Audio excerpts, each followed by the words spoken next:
is money in. Any donation that you make that is a sustaining donation, in other words, a donation where you say, yes, I commit to, take my credit card and here's the coin number, and you give it $5 a month for the next 12 months, or $10 until I tell you not, or $30 a month, or whatever, whatever you put it up. Everybody who does that, number one, you're going to get this calendar magnet, which is really kind of cool. It's got activism stuff on it as well as this coming year. But additionally, Jeffrey in California is matching donations like this between November 30th and December 6th. So we're right in the middle of that, December 30th. He is matching those donations up to $7,000. So your donation right now, if it's a monthly sustaining donation, he's not matching the one-time piece. If it's a monthly sustaining donation, your donation gets essentially double in terms of its impact to Free Speech TV. So call now, 877-378-8669. A bunch of goodies for one-time gifts. I'll just run through those quickly. I'm telling you, the monthly recurring stuff is the most important.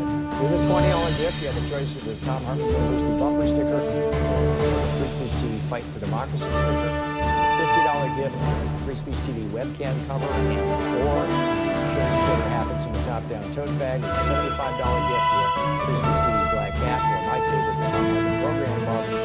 With a $100 gift, you get your choice of a set of 2 Free Speech TV face masks, or the Quarantine 2020 tumbler. This is going to be a collector's item.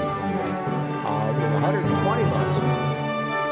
you have your choice. You ask me about Free Speech TV t-shirt, the Free Speech TV social distancing kit, or either of my books, The Hidden History of the Monuments, or The Hidden History of the Monuments. With a $240 gift, there's the virtual meet and greet on January 13th and January 17th, or the Free Speech TV hoodie, or the set of Monopoly and with a $360 gift, it's the Thom Hartmann box, all of our nominees, face mask, quarantine time.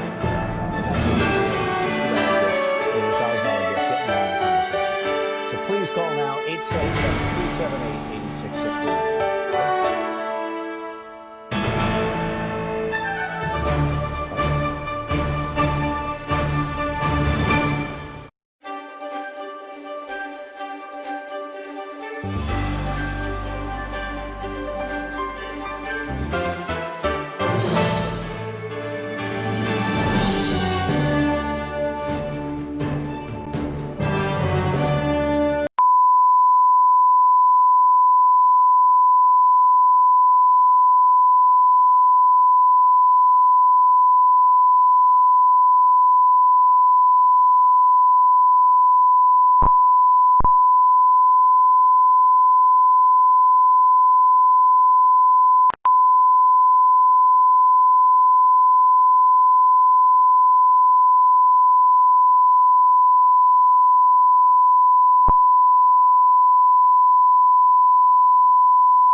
That does not presume a nexus of activities like recognition and acknowledgement, payment and gratitude?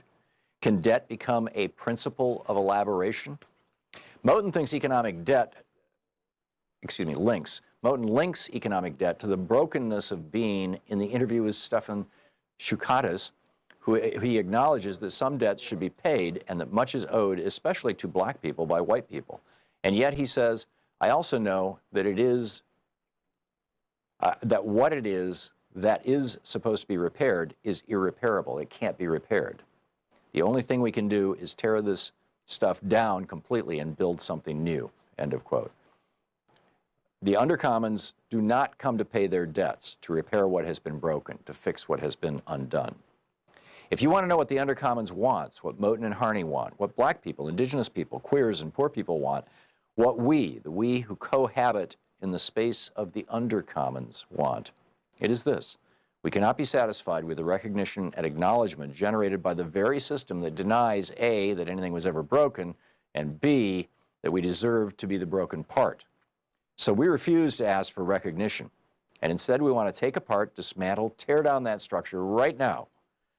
That right now limits our ability to find each other, to see beyond it, and to access the places that we know live outside its walls. We cannot say what new structures will replace the ones we live with yet, because once we have torn stuff down, we will inevitably see more and see differently and feel a new sense of wanting and being and becoming. What we want after the break will be different from what we think we want before the break, and both are necessarily different from the desires that issue from being in the dark. Let's come at this by another path.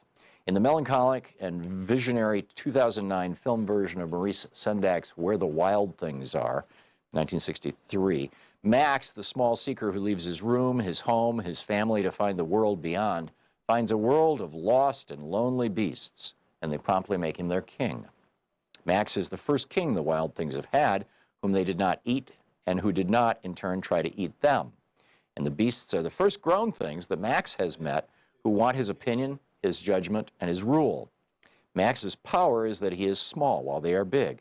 He promises the beasts that he has no plans to eat them, and that this is more than anyone has ever promised them. He promises them that he will find ways through and around and will slip through the cracks and re-crack the cracks if they fill up. He promises to keep sadness at bay and to make the world with the wild creatures that roared their terrible roars and gnashed their terrible teeth and rolled their terrible eyes and showed their terrible claws.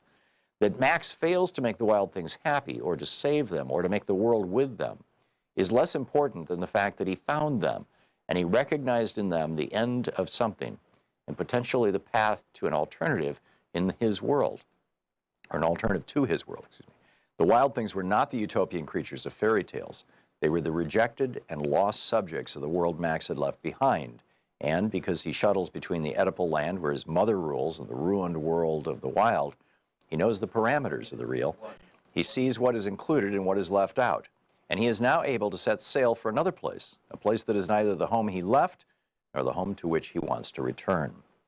Moten and Harney want to gesture to another place, a wild place that is not simply the leftover space that limbs real and regulated zones of polite society. Rather, it is a wild place that continuously produces its own unregulated wilderness. The zone we enter through Moten and Harney is ongoing and exists in the present, and as Harney puts it, some kind of demand is already being enacted, fulfilled in the call itself. While describing the riots of London in 2011, Harney suggests that the riots and insurrections do not separate out the request, the demand, and the call. Rather, they enact the one in the other. The book is The Undercommons, Fugitive Planning and Black Study.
These companies support the Thom Hartmann Program. They are CB Distillery, CBD for sleeping.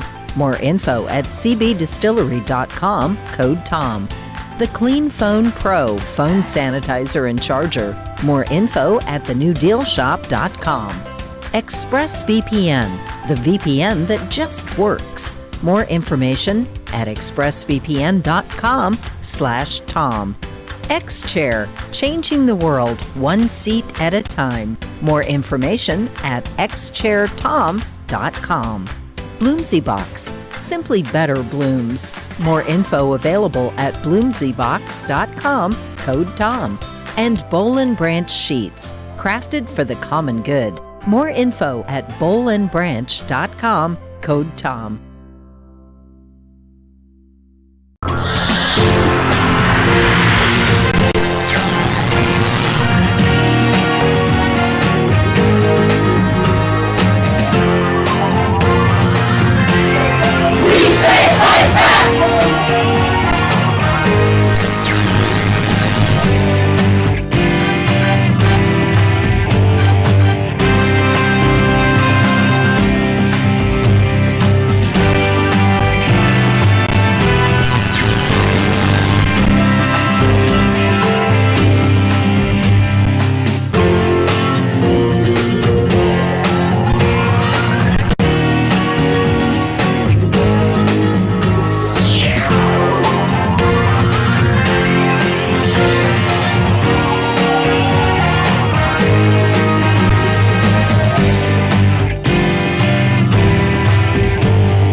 Our book today in the Thom Hartmann Book Club is Stand Up, Struggle Forward by Sanyika Shakur.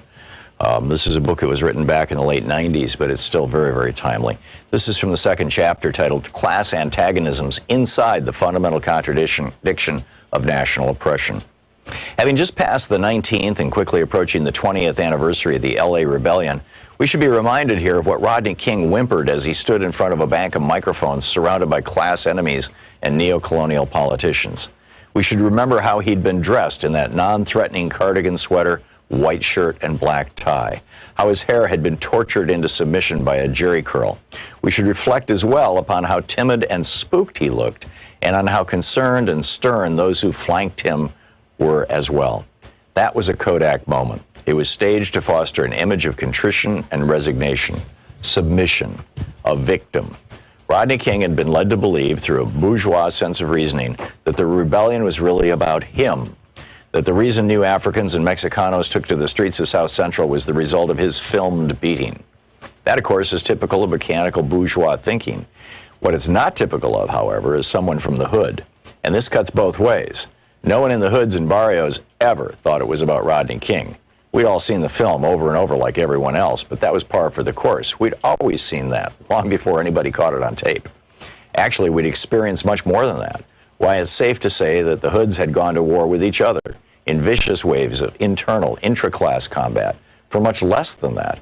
Though, because of a general colonial mentality which prevents the challenging of bottom-up oppression, the same hood forces will not, in any systemic way, wage war on the pigs, or for freedom, land, and socialism. Rodney King alone, and of his own accord, would not have thought to hold a press conference to ask the asinine question in the form of a whimpering request, can't we just all get along? The fact of the matter is, we are getting along. New Africans and Mexicanos are getting along just fine. What we couldn't understand was why he was admonishing us for getting at the exploiters of our communities. The impression he gave, with his handler's hands up his back like a ventriloquist troll, was that a race riot was going on, as if we had all begun to kill each other or burn and rob each other's homes. His handlers compelled him to send up a false flag, a diversion. But you see, this was the very thing that exposed the class interests and reactionary politics of the Uncle Toms that had been designated to handle him, and by extension, us. Let's go back for a minute. Let's talk social development, aka history. There exists a fundamental contradiction in our lives that, like an elephant in the room, no one wants to acknowledge.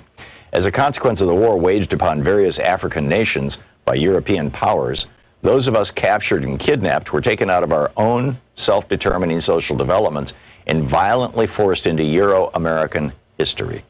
This is not simply a clever play on words. This is a reality. We lost the ability to control our own destiny. Read that again.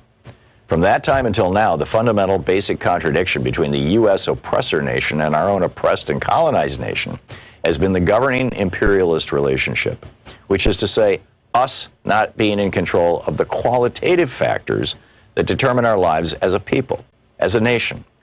Our tradition of struggle against this fundamental contradiction has taken many forms, some hidden or obscured, some open and hostile. But all of these have been open to resolve the fundamental contradiction and to regain our independence. While there have been some bona fide struggles to resolve the contradiction, there have also been reactionary neocolonial struggles waged by internal enemies loyal to the oppressor nation and culture that have tried time and time again to subvert and control our destiny for the benefit of the capitalists. They've come among us, always imposed from above, stirring up emotions and giving lip service to progress, equality, justice, and prosperity. These always within the colonial confines of the oppressor's arrangements. And none collectively ever materialize, because without a resolution of the fundamental contradiction, that is the freeing of our productive forces from U.S. imperialism and the governing of our own affairs, we'll remain a minority within the American system as opposed to a majority in our own, and subjected to the established bourgeois social contract, i.e. colonialism, neo and post. We can parade all through the empire with black congressmen, black mayors, black governors, black police chiefs, black Supreme Court justices, hell, even a black president. And absolutely nothing will alter the genocidal relationship that governs our national oppression here, because the blacks are part of the colonial apparatus. They have made a strategic alliance with the capitalist imperialists to act as go-betweens in our oppression and exploitation. This is a conscious class stand. The black petty bourgeois is not innocently confused, like, say, Mrs. Jackson across the street is, about our national oppression, about the existence and subjugation of New Africa. They are well-read, have traveled in our experience. They've just chosen sides against us and in favor of our historical enemies. And the sooner we recognize and internalize this, the better off we'll be. Black ain't nothing but a color. As a designation of our national identity, it has played out. It is a superficial understanding at best and a foolish and dangerous analysis at worst. We have no collective control over the qualitative factors which determine our lives. We do not, in other words, control our destiny, not as a people or a state. The book is...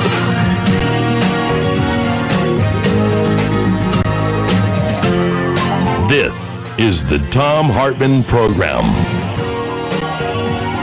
Well, happy Thursday. In our third hour today, Dr. Justin Frank is going to be with us. He's the professor of psychiatry at Georgetown University's Medical School and has written about the psychological profiles of George W. Bush, Barack Obama, and now Donald Trump. And I want to do a deep dive into questions like, are all Republicans sociopaths, and how are sociopaths created? And is it nature or nurture? What is a compassionate conservative? What was Bush's real psychological profile? How might Obama have been affected by, having to give orders to actually kill people? What should we look for in future candidates? How does a mentally ill politician like Donald Trump affect the nation? Or at a state level, their individual constituents. So anyhow, we're going to get into that in the third hour today. Our second hour, Professor Richard Wolff will be with us. As I'm going to be asking the question, how do we best deal with billionaires and the damage that they do to our economy and to our politics?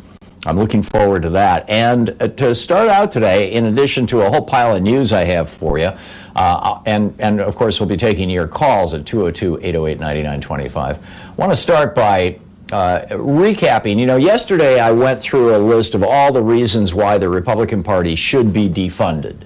How just incredibly, insanely, mind-bogglingly destructive the Republican Party has become. And not just to average working people. I mean, that's always been their crusade, to make America safe for billionaires and giant corporations. To hell with the average working person. That's kind of the Republican motto, and has been since 1920, when Warren Harding was elected on a campaign slogan of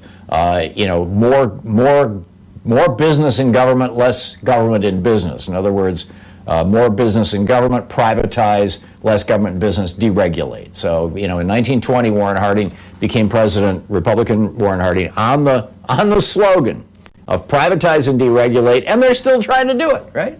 I mean, this whole effort to kneecap the post office, for example, which has been a multi-year process, by the way. It wasn't just something Trump came up with at the last minute to try and win the election. That was the cherry on the top. That was the icing on the cake.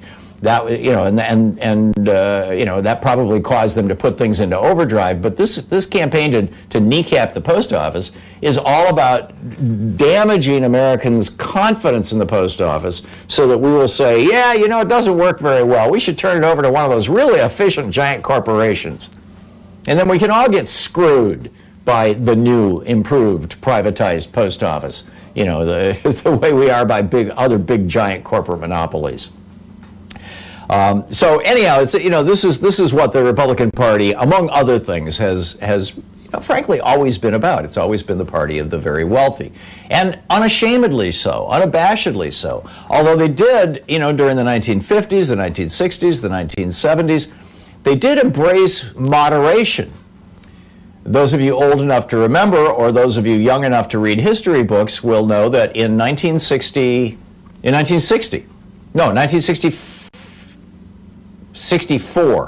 1964, at the Republican National Convention, Nelson Rockefeller got up and gave a Republican, later Jerry Ford's vice president. Nelson Rockefeller got up and gave a speech in which he said, essentially, the Republican Party should not embrace extremism. The Republican Party should not just be the party of billionaires like me, is essentially what Nelson Rockefeller said. He said, we need to be the party of all Americans, and we need to embrace moderation. And he was booed off the stage. It's been a few years, it's probably been 10 years, since I did a deep dive on that particular day. I've got the audio around here someplace of that speech, and I've played it on the air. And so after Nelson Rockefeller got booed off the stage, Barry Goldwater got on the stage and said radicalism, or extremism was the word I believe he used, in the defense of liberty is no vice, and moderation, and I forget the phrase he used, but it was sort of, in the defense of wishy-washiness, or words to that effect, is no virtue. And the crowd went wild. Yes, extremism. We love extremism. Barry Goldwater for president. And he went from there to the nomination, and from there to only winning, one or two states in the election. Yeah. So this is, this is the Republican Party, and that was when the Republican Party began to take the turn. They finished that turn in 1980 with the election of Ronald Reagan. And, and Reagan really did this. I mean, I was, after the show yesterday, I was going through the whole history of PATCO. It took 1 week. It took actually 3 days for Ronald Reagan to destroy the Professional Air Traffic Controllers organization, PATCO.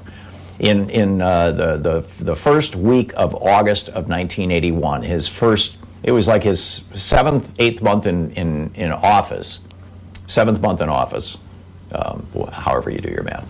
And he had been looking for an opportunity to destroy the unions because he knew, he had been a former union president, right? Reagan had led a strike with the Screen Actors Guild back in the 1930s, or the 1920s perhaps, I forget when it was, but back in the day, might have been the early 40s, whenever it was.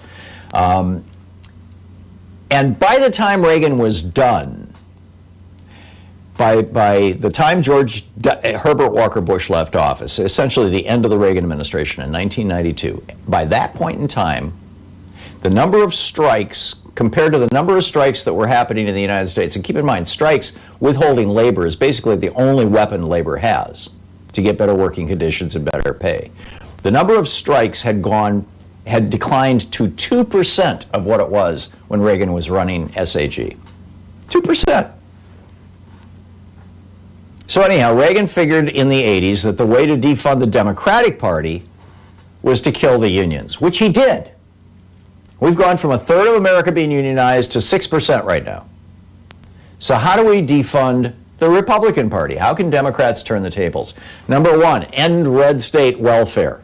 Kentucky gets $2.41 for every dollar they send to D.C. Make that illegal. Say no state can take more than $1.50 from the federal government per every dollar that they send. And call it welfare reform. Number two, end corporate welfare that gets recycled to Republican politicians, including the $600 billion a year we give fossil fuel billionaires, excuse me, that they then turn into ads for Kelly Loeffler and David Perdue. The $1 trillion a year that we give to big pharma insurance companies, like the subsidies for this Medicare Advantage scam that Joe Namath is pitching on TV. Be very careful. Do not sign up for Medicare Advantage. It is a scam. And support for Big Ag, these giant agricultural corporations that have wiped out family farms in America. Number three, end corporate monopolies. Break up the big giants that fund the Republican Party, from tech to airlines to banking to retail. You know, they're screwing us. We pay an extra $5,000 per family per year because of monopolies in the United States. Next, bring back Eisenhower's 91% top tax rate. Our economy was strongest during the 30 years from 1950 to 1980, and our top tax rate was 91%. It dropped down to 74% in 1967. But when Reagan came into office, it was 74%. So bring that back, at least the 74%. And with that money, by the way, back in the 50s, 60s, 70s, and early 80s, we built highways, we built schools, we built hospitals, we put men on the moon. Reagan cut that to 25%. Our infrastructure has been crumbling ever since. And the billionaires that tax cut has produced are pouring money into the GOP. And finally, impose a tax on great wealth. You and I, as homeowners, most Americans, actually, a majority of Americans who own their homes, pay an annual wealth tax. It's called a property tax. Billionaires should pay an annual wealth tax, a property tax, on their money bins. This is the Thom Hartmann Program. Oh, and we need to end super PACs and PACs and all that kind of stuff. Blow up the Supreme Court's actions. And we can do that.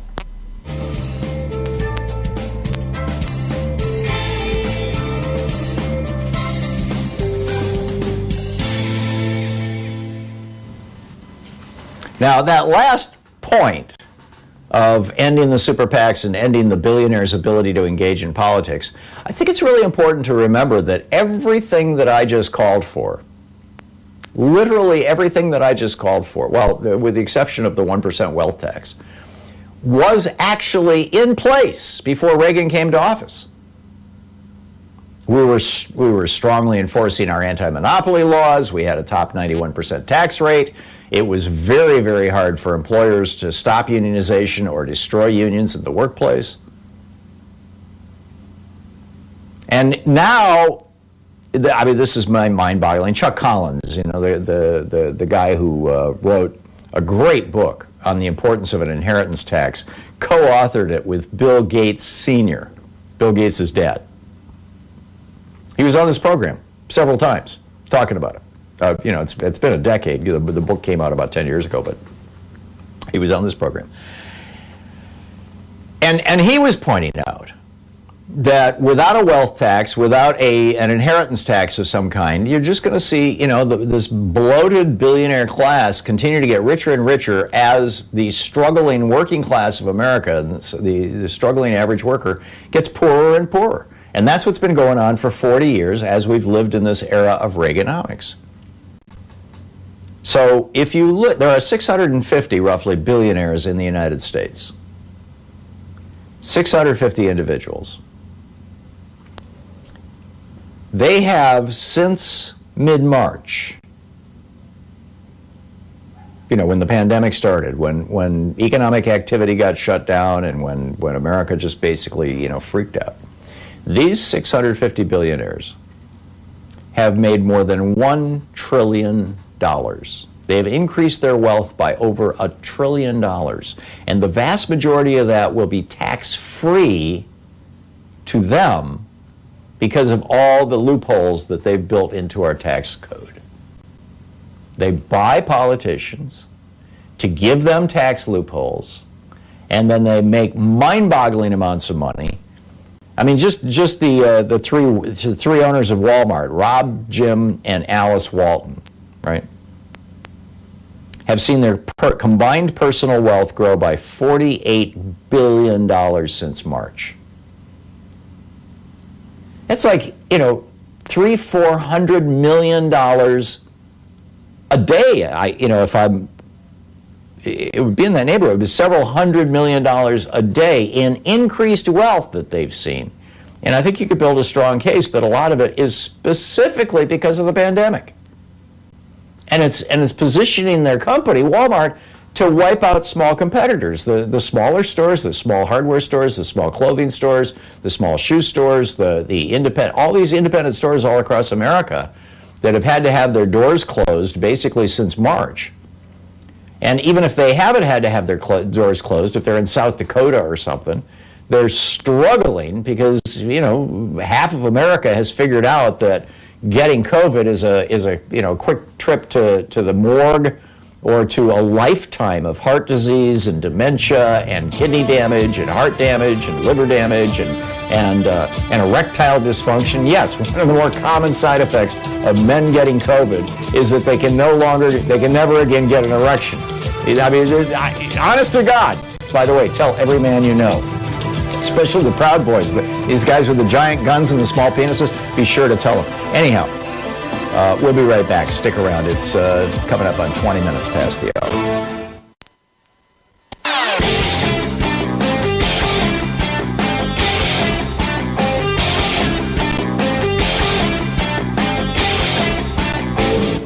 Share the Thom Hartmann Program with your friends. We're available on SiriusXM, Free Speech TV, Pacifica, commercial stations nationwide, YouTube, Twitter, Facebook, on the Thom Hartmann app, and you can even tell your smart speaker to listen to the Thom Hartmann Program.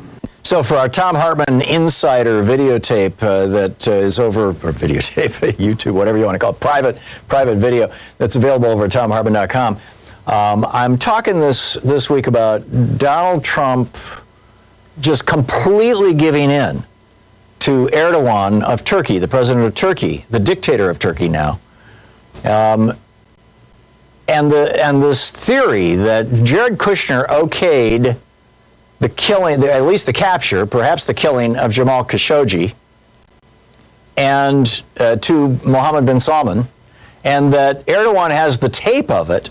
And that when he called up Donald Trump a couple weeks ago and said, I want you to pull out of Syria and give me those Kurds so I can kill them and take that land, that he did it because Erdogan threatened him. And then Erdogan comes to the United States, a week or two later and gets a whole state dinner thing. Check it all out. It's over at ThomHartmann.com. I think you'll find it fascinating.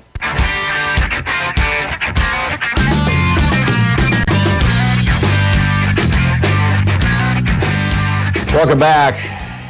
Along these are similar points to my opening rant, as it were, which you can also find on Twitter and over at buzzflash.com. There's a pile of other stuff here that I just want to bounce off you, and after the break I'll pick up your phone calls and your thoughts on these issues, because this is real stuff. I mean, this is America right now. This is the America that the Republican Party's hard turn to the right in the 1960s through the 1980s, and then the Democratic Party's hard turn to the right in 1992 as a result of the Republican Party killing the unions. I mean, Bill Clinton honestly had a problem in 91 when he was planning on running for president. The unions could no longer fund a presidential run. They just didn't have the money. Reagan saw to that. And so where was he going to get the money to become president? I mean, there wasn't an internet at that time. I mean, there sort of was, but it was CompuServe and AOL. You couldn't, use it for massive fundraising stuff. And so what do you do? Well, him and Al Fromm took the Democratic Leadership Council, which had been created in 1985 by Democrats who were horrified with the Great Society, Lyndon Johnson's programs, and the Civil Rights Act. A lot of these guys were Dixiecrats who started the DLC, so-called conservative Democrats. You know what that means. And, Bill Clinton and Al Fromm basically took over the DLC, reinvented it, and said, and now we call it the third way or the New Democrats, and said, we'll become the Democrats who take money from corporations. We'll compete with the Republicans on the same, we're going to level the playing field. He had no choice.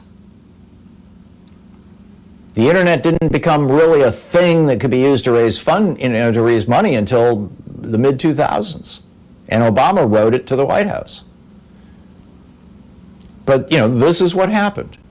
So now we've got this hard right party in the Republican Party, and the result of this is that the Republican Party has basically merged into the traditional hard right in America, which we have always known as the Klan, as the Nazis, as they had a bunch of different names in the South, the People's Republic. There were a bunch of groups in the South. Lamar Waldron could fill you in on all this. He's a real scholar of this stuff, or somebody from the Southern Poverty Law Center. But here we are. And what does it produce? Well, here we go.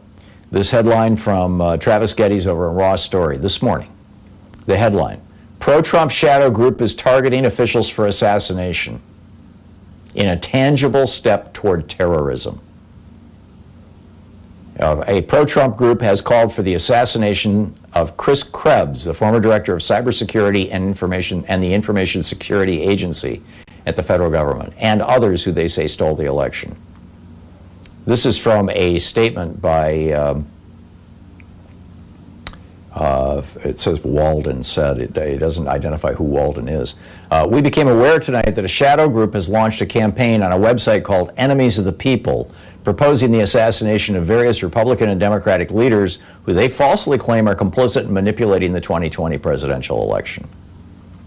Now, Krebs, the guy who used to work in the federal government to make sure that we had the most, he's the one who said we just had the most secure election in history. For that, Donald Trump fired him, and now they're targeting him for assassination, literally. He has sued the Trump campaign and its attorney, Joe DeGeneva, who publicly came out and said Krebs should, quote, be taken out at dawn and shot. And now they're targeting Brad Raffensperger, the Republican Secretary of State in Georgia. Trump, on Thanksgiving Day, said, I understand the Secretary of State is really, really an enemy of the people.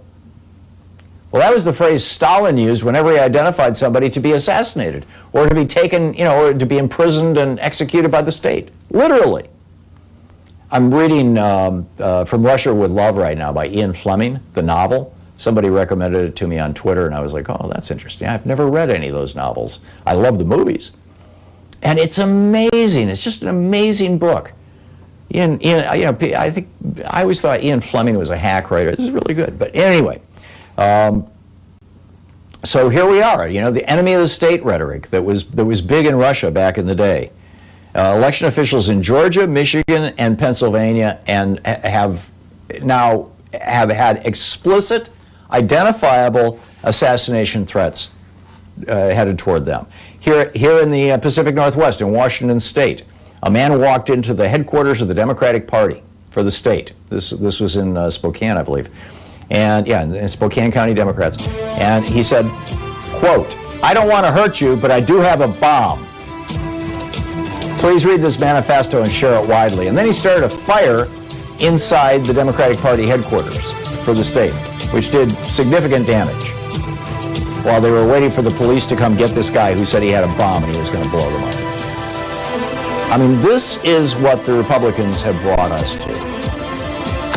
What do you think we should do about this? You're listening to the Thom Hartmann Program. Call 202-808-9925. Sorry, I'll pick up your calls right after the break. Stick around. It's the Thom Hartmann Program. The place where despair is not an option.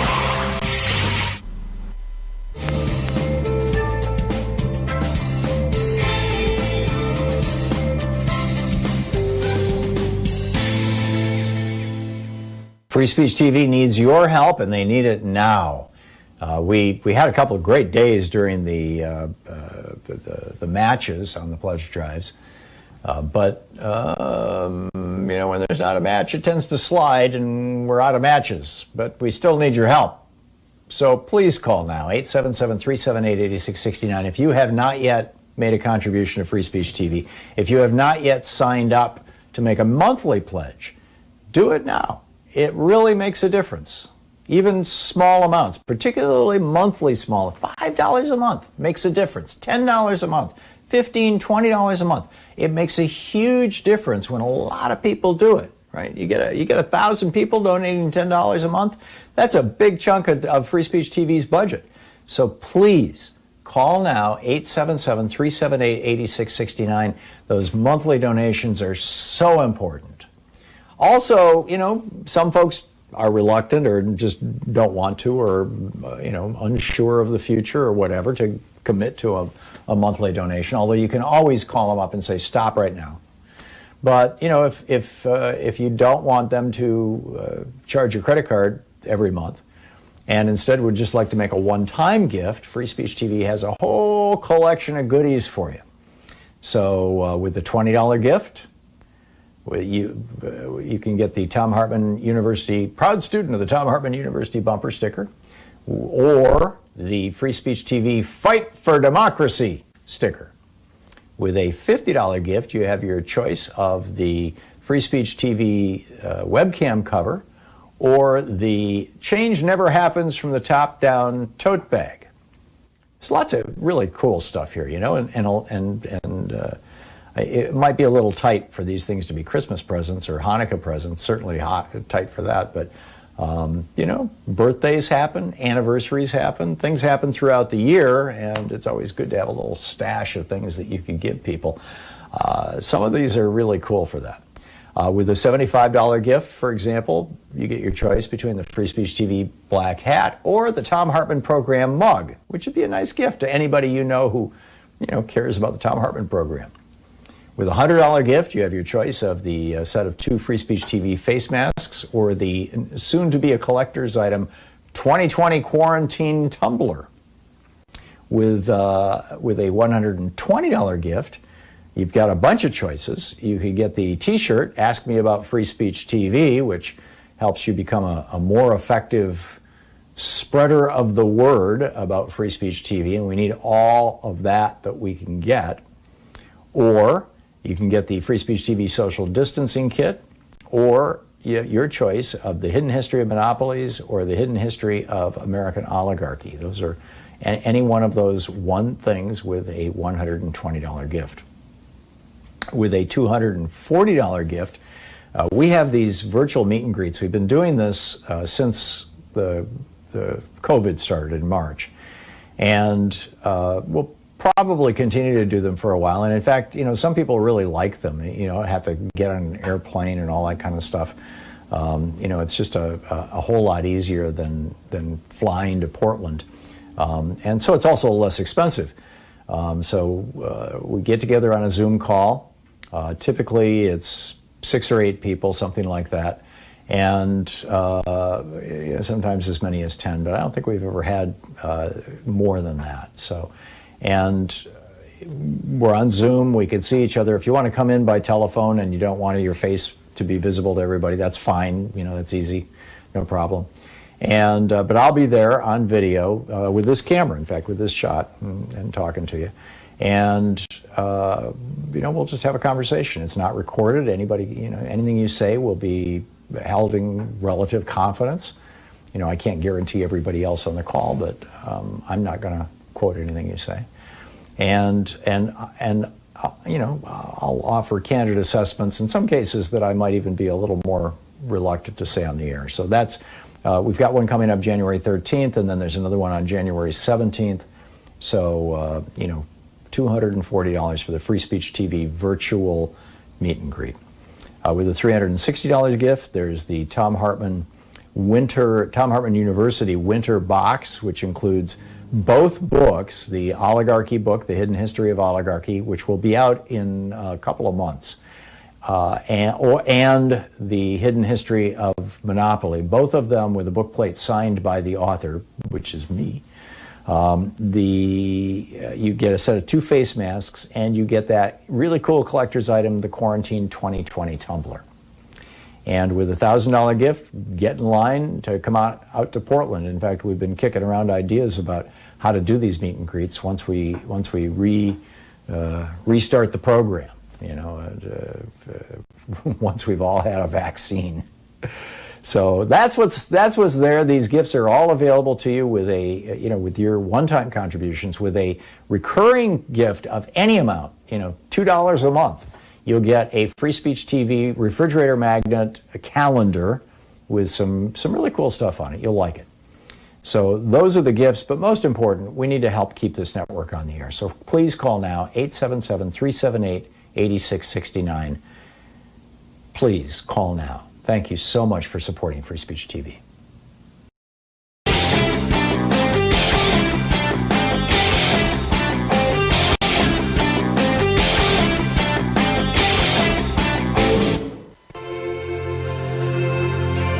On the Science Revolution this week, COVID has made it excruciatingly obvious that the Republican Party has devolved into a sort of wealth-worshipping death cult devoted only to rich people and big corporations who in turn fund their campaigns. Ellen Montgomery with Environment America is here on the Trump administration's rush to open ANWR to oil drilling. This could be catastrophic. Dr. Mark Plotkin with the Amazon Conservation Team drops by about healing the forest inferno. We need conservation of the Amazon in the face of fires and the pandemic. Tune into the Science Revolution wherever great podcasts are found.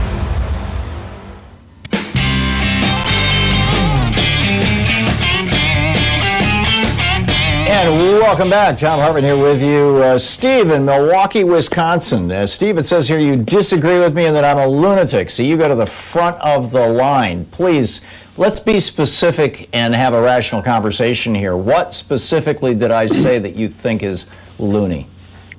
All right. I'll be nice, Tom. So here's the deal.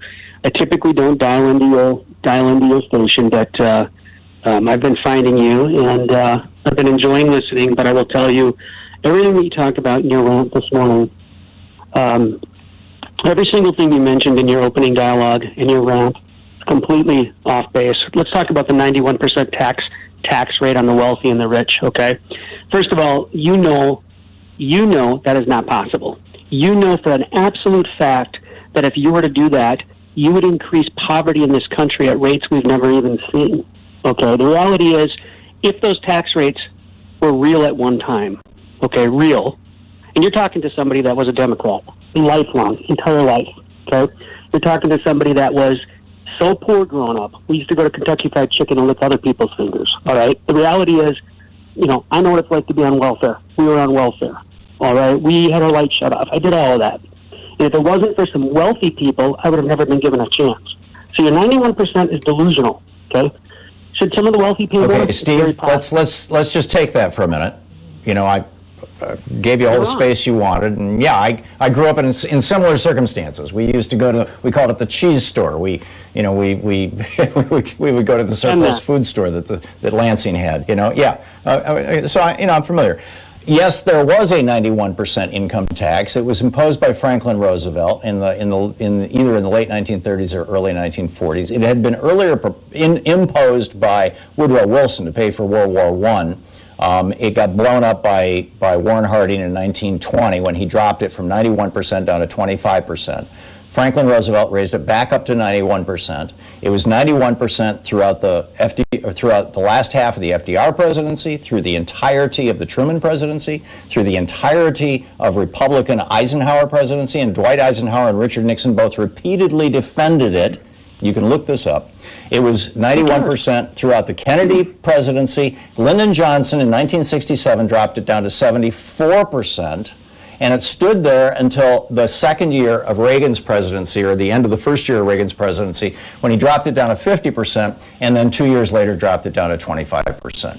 And that is the reason why, when, I don't know how old you are, Steve, but when I was a kid in the 50s and 60s, that was the reason why back then, when the top income tax rate was 91%, and that top tax rate didn't kick in until you made about $3 million in today's money.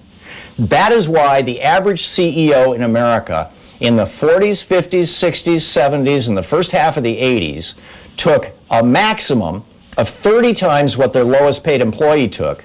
Because if you took more than 30 times what your lowest paid employee took, you started paying a 91% tax rate, which is crazy. And as a result of that, the federal government, number one, we didn't have an explosion of a few people, 650 billionaires we have right now. We didn't have any billionaires as a result of that. We did have a lot of very wealthy people, number one. And number two, the federal government had enough money for Dwight Eisenhower to build the interstate highway system, for Dwight Eisenhower to build new schools literally in every community in America. I went to one that was built in 1956. It was a brand new school when I went to first grade. We put a man on the moon. We built infrastructure. Most of our roads and our bridges were built during that era. We built America. When Reagan dropped that top tax rate down, two things happened. Rich people started getting really rich. And working people actually saw their wages start going down radically. And a third thing is it began the disintegration of America's infrastructure. I challenge you to disprove anything I just said. I can back up all of that, and so could you with a quick Google search. That's fine. I don't need to do a Google search. So first of all, back when those tax rates were in place, let's think about it. The cost of living was much less. Today, would we have Elon Musk? Would Elon Musk be in place where he is today, doing some of the wonderful things that he's doing, if he had a 91% tax rate? The answer is no, he would not. Yes. And you want to talk about the yes. No, Steve, hang on just a second. Let's just differentiate. Hang on just a second, Steve. No. Please, let's just be rational here. You're mixing up apples and oranges. I'm not. Back in the 60s and let me just make a point, please, and to your point, please. Go ahead. Elon Musk, back in the 60s and 70s and 80s, the Rockefeller family was still worth hundreds of millions of dollars. People were still, the Ford family still owned hundreds of millions of dollars, probably in today's money, billions of dollars in the Ford Motor Company. But the CEO of the Ford Motor Company, Henry Ford Jr. or whatever, Edsel Ford, never took a salary more than $1 million because he didn't want to pay a top tax rate. Elon Musk would still be a billionaire today because of his assets. His stock would still be worth billions. But he would not be able to write himself a paycheck today for more than $3 or $4 or $5 million a year without hitting a 91% tax rate, which would be crazy, which means that he'd have more money in the company that he could pay his employees. I'm not saying that we should prevent people from accumulating wealth. I'm not saying that we should prevent people from building businesses or owning stock. I'm saying that when a person who owns a company, and I went through this in the 70s, I owned a company, we got a contract. We had an herbal tea company, and one year we had a contract that made us a pile of money. We had 18 employees. And my partner, Terry O'Connor, and I started taking so much money out of the company that our bookkeeper and my dad sat down with us and said, you guys are about to pay a 50% income tax rate this year. That's insane. Cut back on your pay and put the money into the company, which we did, and we grew the company even more. That's what I'm suggesting, Steve. Well, first of all, I get what you're suggesting, but it will not work, and it's going to be detrimental. First of all, it'll never happen, because even your own Democratic Party that you're in love with, the progressives, as far left as you go, they won't even agree with it. You talk to some of the wealthiest people on this earth are Democrats. They're Democrats. Warren Buffett, Democrat. Oprah Winfrey, Democrat. LeBron James, Democrat. I can go on and on and on. I'm talking about. You claim in your rant that the Republicans, and by the way, you're talking to a guy that grew up his entire life as a Democrat. My family, my mother and father, our stepfather, because I grew up, I would have made the top 10 episodes of the Jerry Springer Show. So Steve, I went door to door for Barry Goldwater. I mean, in '64. Let's leave the biography aside and argue the facts here, so we can have an enlightening conversation for our listeners. We'll argue the facts, and I'm not arguing the facts because I want to argue with you. I'm arguing the facts so that your listeners, they don't buy into the baloney, all right? So the reality is, taxing wealthy people is history. Okay. I don't care about history. You're bringing it up as history.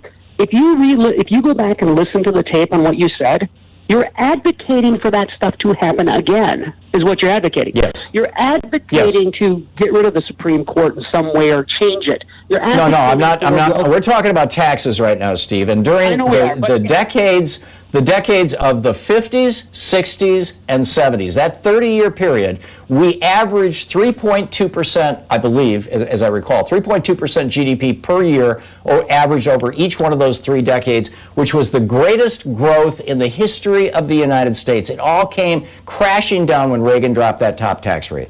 Okay, so here's my question. By the way, when I was 19, I was homeless. I had nothing. I lived in the basement on my girlfriend's parents' couch till I could. Good on you for lifting yourself up by your bootstraps. But hang on. So yeah, that's Wisconsin for you. We work harder here in about 3 days than most of America does in 2 months. But here's the deal. Here's what I will tell you. Okay. You tell me why it's so dangerous and so bad and so evil for people to become wealthy and have a lot of wealth. What's so bad about that?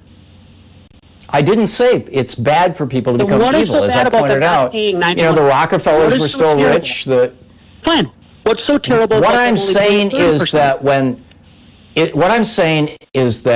a small number of people extract large amounts of cash out of an active and moving economy, it slows down the economy. It also makes less cash available for companies to grow and for workers to see pay raises. And that Reagan tax cut is why we still have a $7.25 an hour minimum wage. Really? And that's why China, the wealthiest people in China and the Chinese government, that's why they're paying their people 10 cents an hour, 20 cents an hour, $1 an hour to do work. If that theory is accurate, why is it not working in China?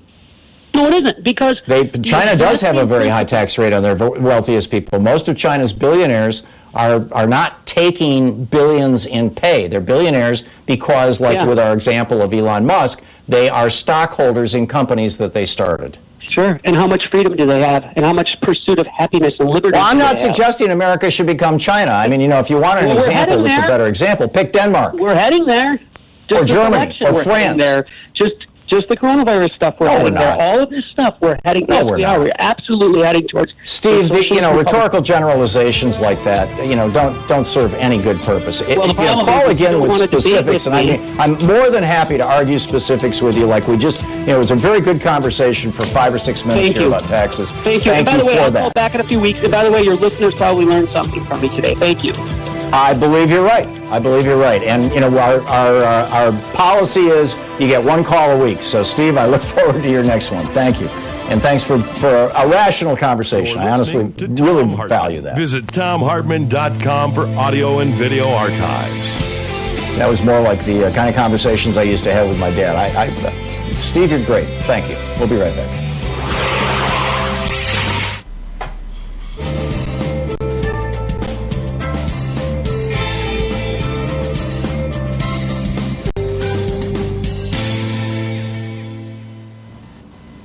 And welcome back. Morris in Long Beach, California, listening on KPFK. Hey, Morris, what's on your mind today?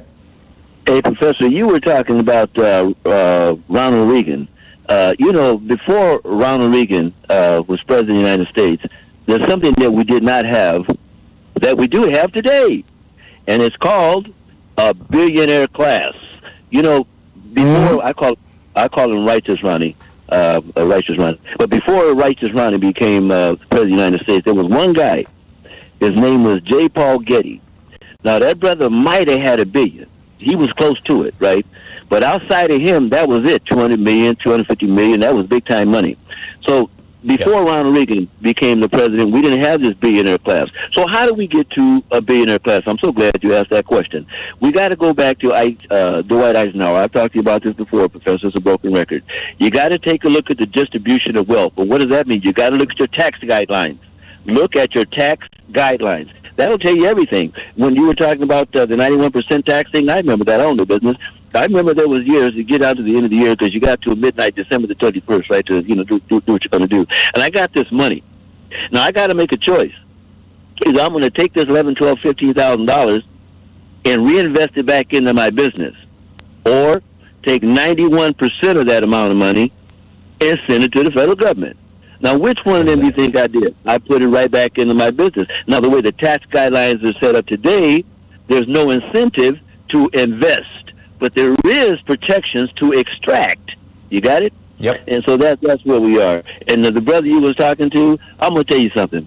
Everybody lives better than an American today. We're the only country in the world that's considered industrialized, meaning roads and stability and all that doesn't provide its people with health care protections. And, let's go back to righteous Ronnie for a minute. Let me show how fast things can change. There was a guy, the libertarians, they were to the right. They were to the right of righteous Ronald Reagan.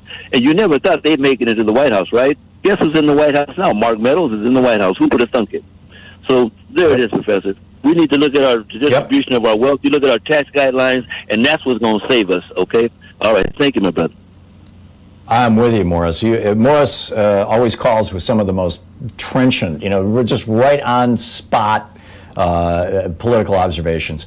Chris in Oakland, California. Hey, Chris, what's up? Thanks for watching Free Speech. Hey, Tom. I ran to my calculator when you were talking about the billionaires' profits since early March. And I'm a teacher at a community college in Oakland, Lane College, the Eagles. And when I worked with my classes, I found out that they don't. I don't either, but my students don't have a very easy way of properly gauging big numbers. So, right. Chris, I need you to get to your point because we're going to hit a break in about 20 seconds. Okay. So I did some dumb math. I divided the profits. So you said over $1 trillion of profit for 650 people. I divided that up by 50 states. That's $20 billion per state.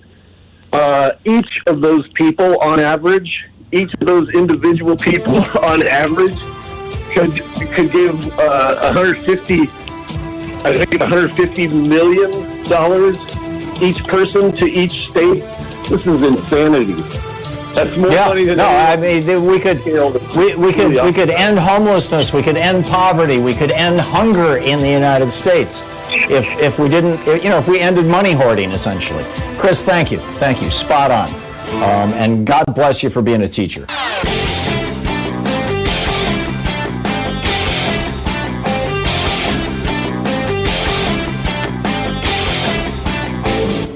The Hidden History of Monopoly tells how Robert Bork, that guy from the Reagan era, transformed corporate America and destroyed the American dream.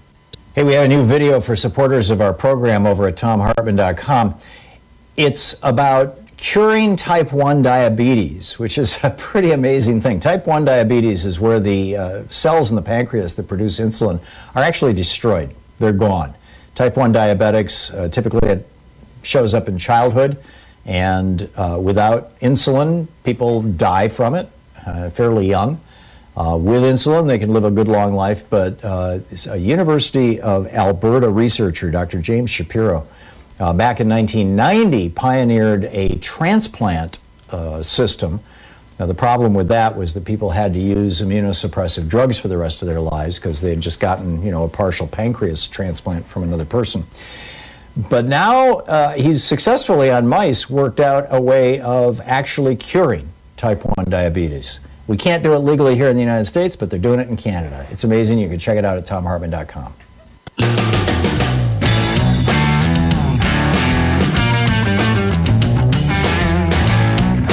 And welcome back. Thom Hartmann here with you and Dr. Enid in Vineyard Haven, Massachusetts. Hey, Dr. Enid, what's up? Hi. I don't know if you remember me, Tom. You stayed at my home about 20 years ago in Manhattan. I had behavioral arts in the ABD clinic. Oh, yeah. Wow, it's nice to hear from you again. Yeah, I just love your show. And I now live, I live in Martha's Vineyard and started a Lyme Center here about 13 years ago because Lyme disease is so bad. But I wanted to just congratulate you so much. Obviously, the point I'm trying to make today is that I think that I agree with everything you say. I think the trickle-down economics was a ploy and, a made-up story. And the thing that really was upsetting to me in the 80s was when I think what Ronald Reagan did, one of the things that no one is aware of, that we used to have a pretty good healthcare system before Ronald Reagan. And when managed care was invented and brought in by, I think Nixon came up with the idea and Reagan implemented it in the 80s, along with many other things, managed care pretty much destroyed our healthcare system, took the power out of the doctor's hands and put it into the insurance company and pharmaceutical companies' hands. And people don't realize, I think, I remember when I first got my social work degree in 1990, and there were, no questions asked. If you needed psychotherapy and, if you needed to go for a year, you were able to go for a year.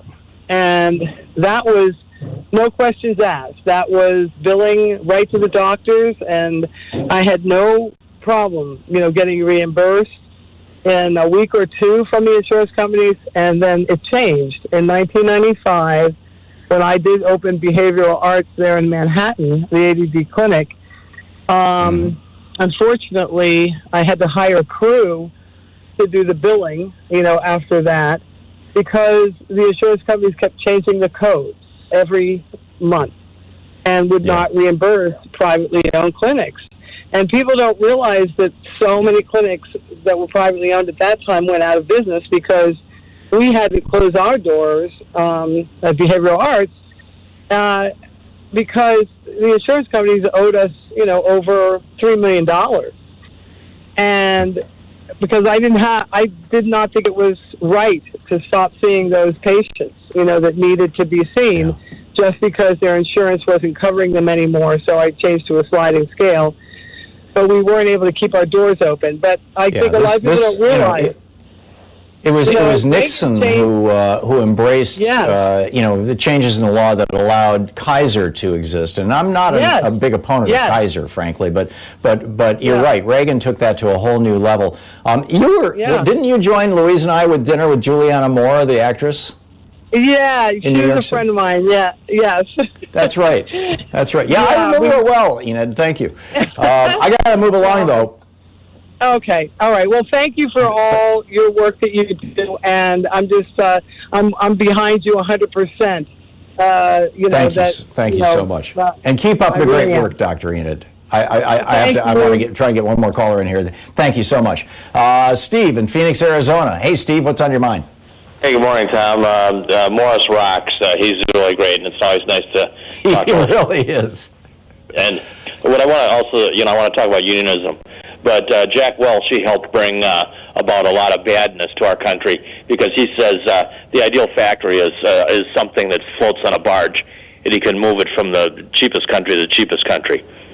Yeah, that was one of Jack Welch's most famous statements as the president of General Electric. Exactly. Years ago, over the years, I've worn many hats. Medical claims examiner. I worked for FedEx, and I worked for mutual funds. But back in 1974 through 87, I worked for a medical manufacturing device company in Madison, Wisconsin, and I was a proud member of the International Association of Machinists and Aerospace Workers, the IAM. Back in 1984, when I was there, I was making $10.85 an hour, and that was as a painter's helper. And at the same cost, Disneyland, we went out to see Disneyland in Knott's Berry Farm. We've been going out there every year since. Had people out there, relatives. Cost to get into Disneyland was $14 an hour, and so is Knott's. So you can see the progression, or the non-progression. We still got a minimum wage of $7.35 an hour, and I was making $10.85 back then. And also, one other last factoid.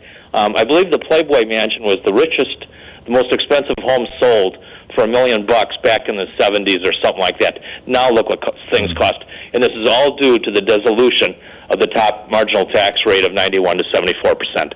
Thanks, Tom. Yeah, thank you, Steve. I would qualify that very, very slightly by saying it's not entirely due to that, but it's largely due to that.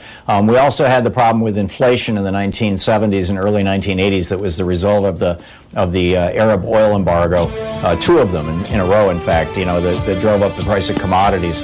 And, which is one of the reasons why there's such a big difference in what Disneyland cost then and what they cost now. But your analogies are just brilliant. And your storyline, and thank you for helping make my point. Stick around, we'll be back. Professor Richard Wolff, the economist, is going to be with us to discuss what do we do with our billionaire problem. Stick around. You're listening to Thom Hartmann.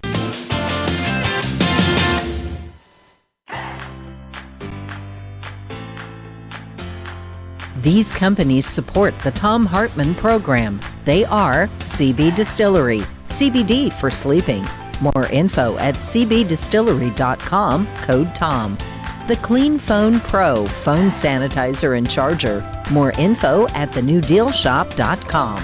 ExpressVPN, the VPN that just works. More information at expressvpn.com/Tom.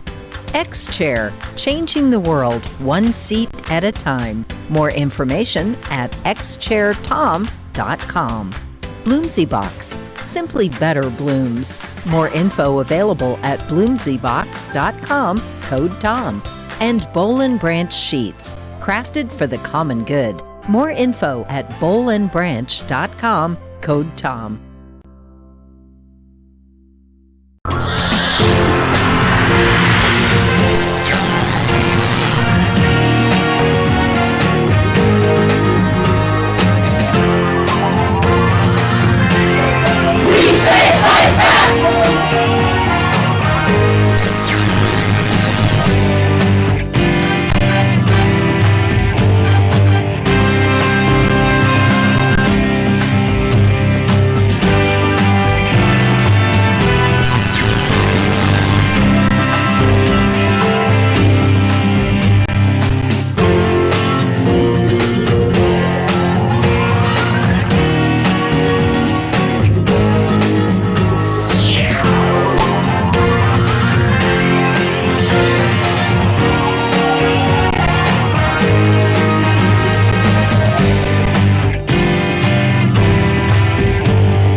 Free Speech TV needs your help, and they need it now. We had a couple of great days during the matches on the pledge drives, but when there's not a match, it tends to slide, and we're out of matches. But we still need your help. So please call now, 877-378-8669. If you have not yet made a contribution to Free Speech TV, if you have not yet signed up to make a monthly pledge, do it now. It really makes a difference.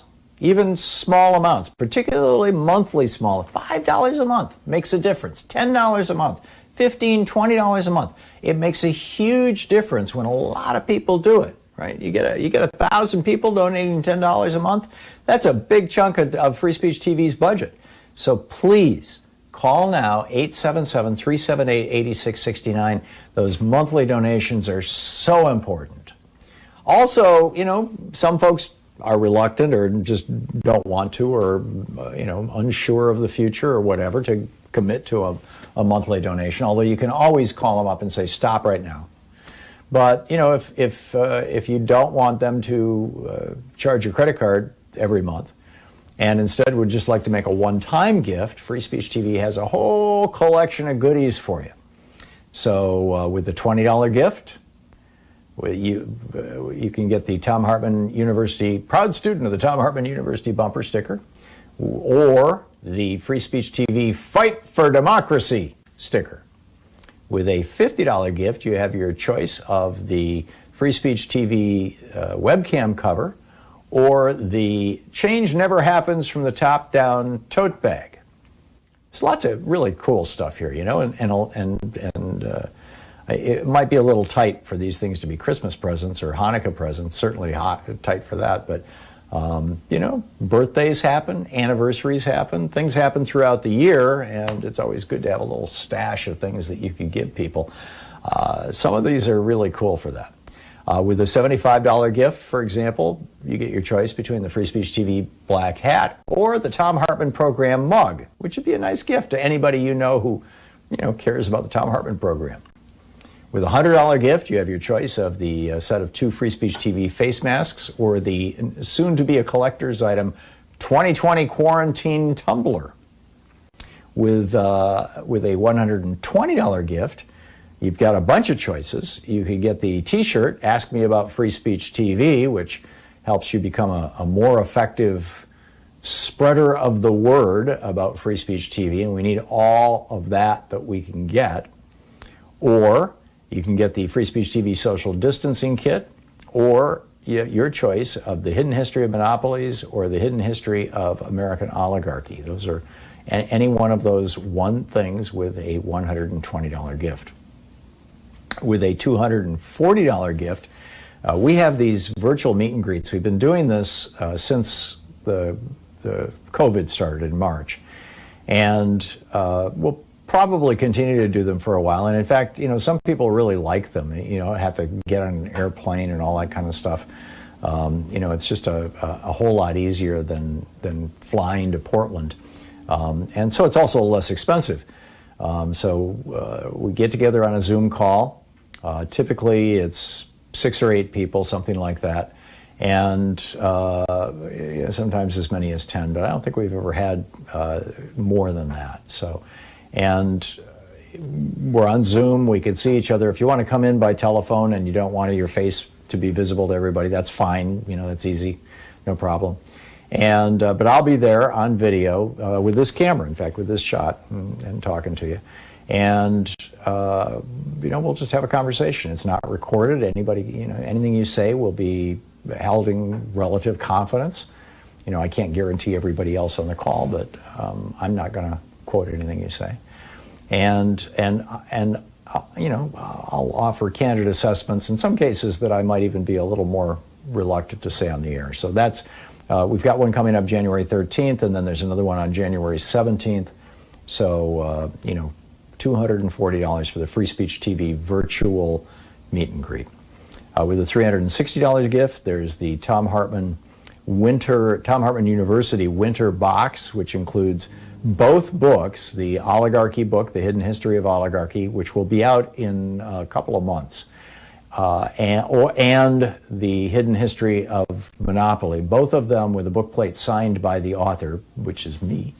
You get a set of 2 face masks, and you get that really cool collector's item, the Quarantine 2020 tumbler. And with a $1,000 gift, get in line to come out to Portland. In fact, we've been kicking around ideas about how to do these meet and greets once we restart the program. Once we've all had a vaccine. So that's what's there. These gifts are all available to you with with your one-time contributions, with a recurring gift of any amount. $2 a month. You'll get a Free Speech TV refrigerator magnet, a calendar with some really cool stuff on it. You'll like it. So those are the gifts, but most important, we need to help keep this network on the air. So please call now, 877-378-8669. Please call now. Thank you so much for supporting Free Speech TV.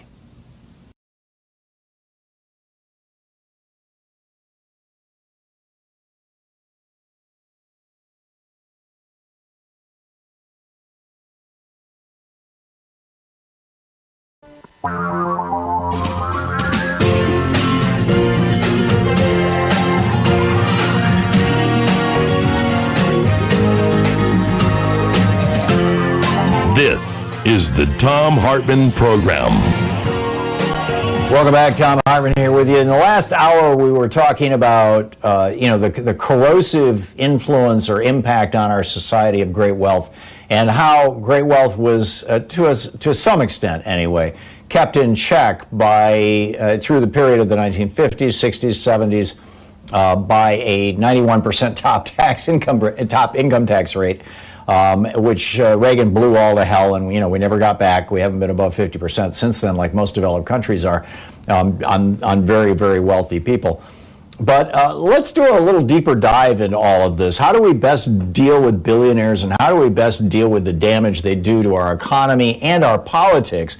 With Professor Richard Wolff, the economist, the co-founder of democracyatwork.info. His latest book, The System is the Sickness, When Capitalism Fails to Save Us from Pandemics or Itself. rdwolf with 2fs.com is also one of his websites. Prof. Wolff is his Twitter handle with 2 Fs.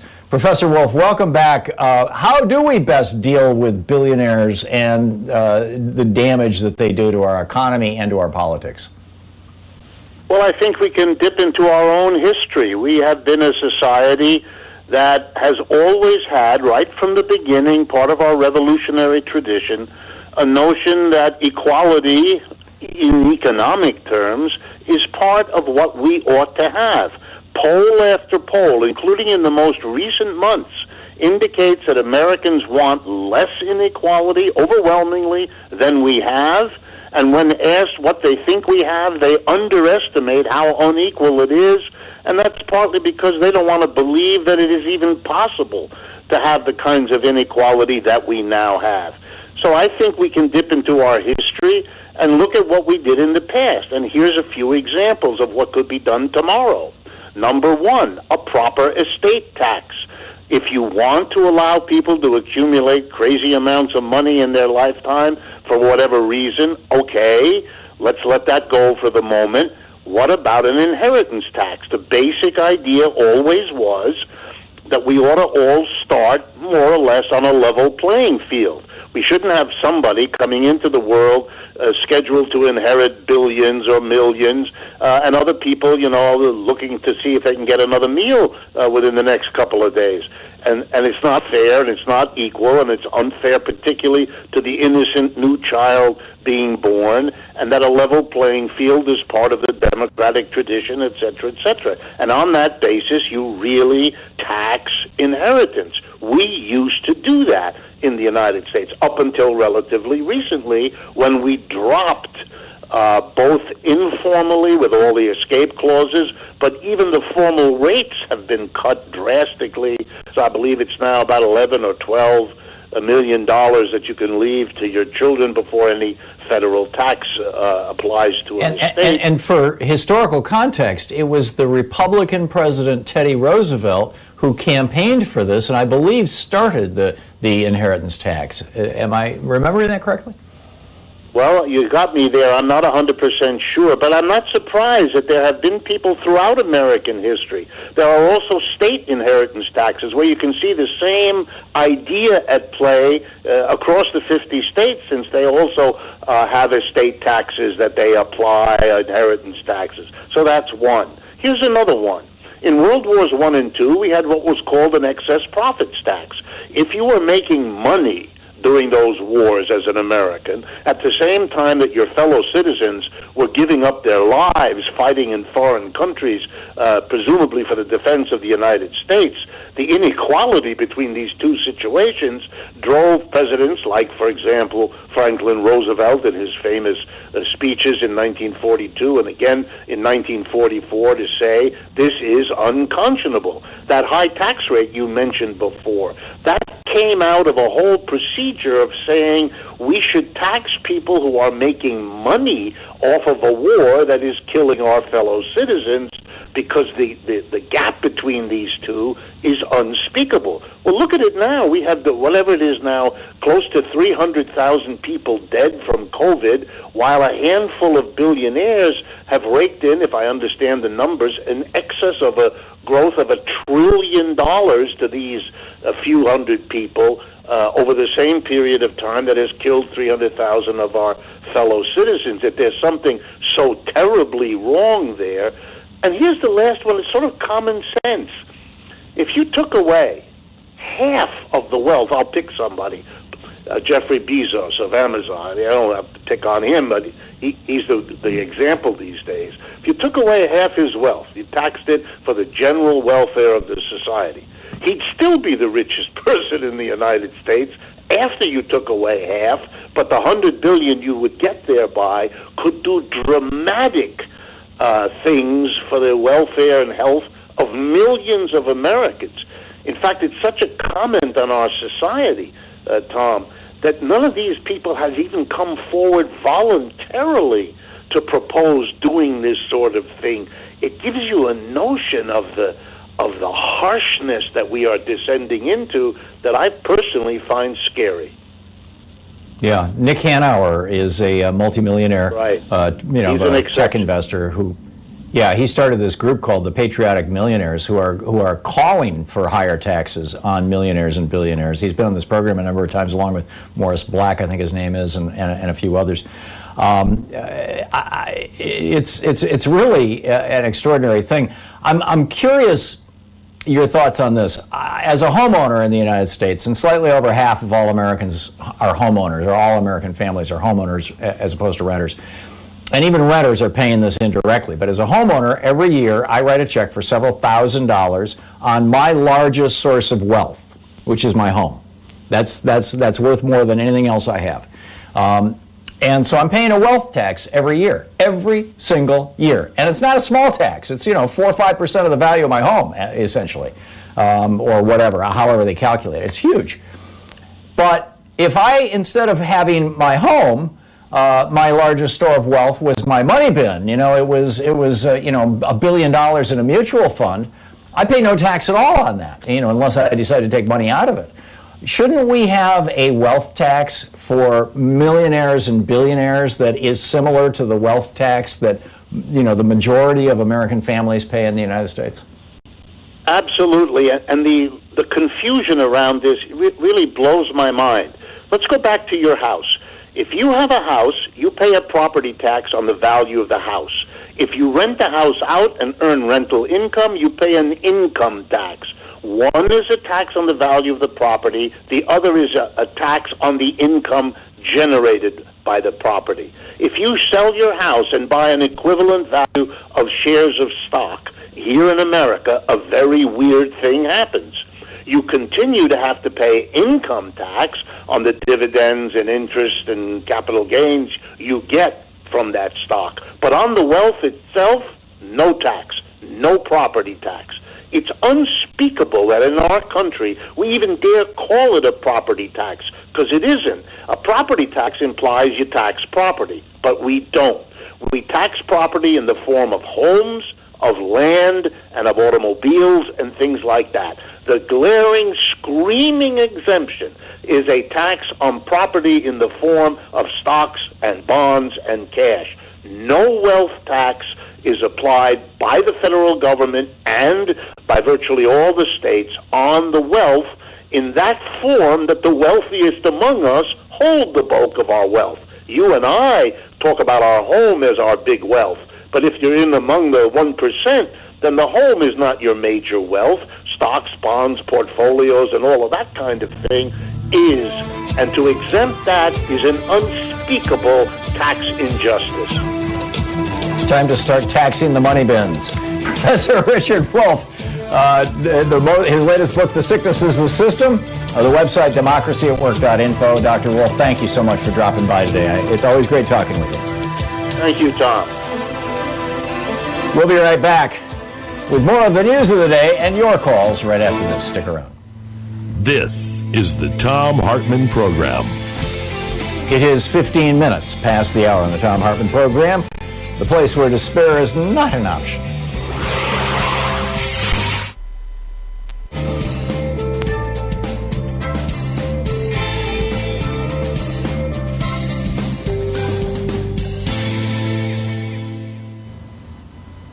And welcome back. Dennis in Aptos, California. Hey, Dennis, what's on your mind today? Well, Steve from Wisconsin really ticked me off. I'm from the Santa Clara County, a.k.a. Silicon Valley, originally. And, you had Tom Watson Jr. running IBM, Bill Hewitt and David Packard running Hewitt and Packard. And, those companies grew despite the fact that there was a 91% tax rate on the presidents of those companies, Tom Watson Jr., Hewitt and Packard. And so they must have done what you and Richard Wolff would suggest, that they didn't pay themselves all that greatly, so that they didn't have to pay that 91% tax. But you know what? Their companies made huge profits, and they did something called profit sharing, and they paid their workers well. And guess what? Neither of those companies ever had to have a union. Now they do, because, those guys are long gone, and the people running those firms, and Hewlett Packard, I think they've been close to bankruptcy a few times. They've certainly run themselves into the ground. I have a Hewlett Packard computer, by the way. But, they don't pay their workers that well. And who's ever running those firms, damn well they're making a lot of money, because they don't have to pay such a high tax rate on on that money they make. And regarding Elon Musk, I mean, yeah, sure, he can become the second richest man in the world behind Jeff Bezos. But just think, if he actually took a lower salary, like let's just say $1 million a year or $2 million a year, you know what he could do with that extra money? He actually could perhaps advertise on TV so that more people would actually buy Teslas. What do you think? Yeah, that's exactly my point, Dennis. And you said it very well. And that was something that, you know, I should have pointed out to Steve during our conversation, is that some of the most iconic companies in America came into being in the 50s, 60s, and 70s. And the existing, you know, companies, the Ford Motor Companies, the GMCs and whatnot, grew substantially. And yeah, their CEOs had enough money to buy a couple of houses and live well and leave money to their children and grandchildren and great-grandchildren and provide them all with, you know, a head start in life. But they didn't suck so much wealth out of the economy that it crippled their workers and that it crippled the economy, frankly. And it's like one of the things that shocks me, Dennis, is I try to explain this to people who are not old enough to remember what America was like before Reagan, and they literally don't believe what I'm saying.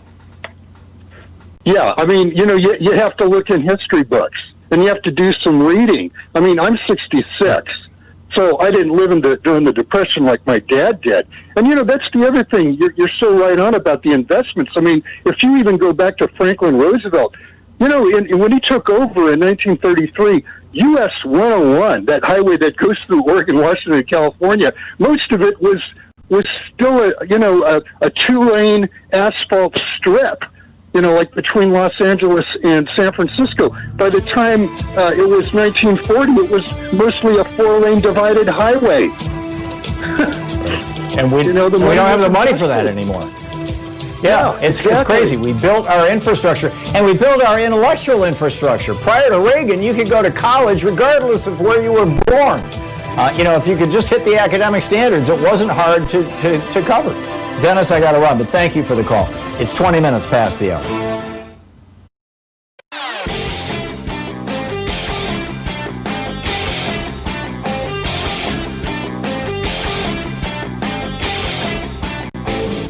The Hartmann Report is a free daily podcast 7 days a week, and you can find our entire 3-hour podcast over at thomhartmann.com. Hey, we've got a new video up over at thomhartmann.com for people who are regular supporters of our program that talks about the list of things that if Democrats did them, they would never lose another election. And I mean that quite sincerely and quite seriously. And part of the proof of it is that Donald Trump campaigned on a number of these things, and millions of Republicans voted for him because of them. A couple of them, for example, Donald Trump promised he was going to stop crazy trade deals and stop companies from exporting jobs. He was going to force Apple to bring their factories back to America.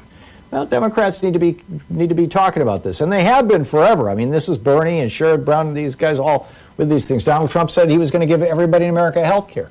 He said we were going to get debt-free college. There's a whole bunch of stuff. You can check it all out. It's the new video. It's over at thomhartmann.com. Thanks for your support. Tag You're It.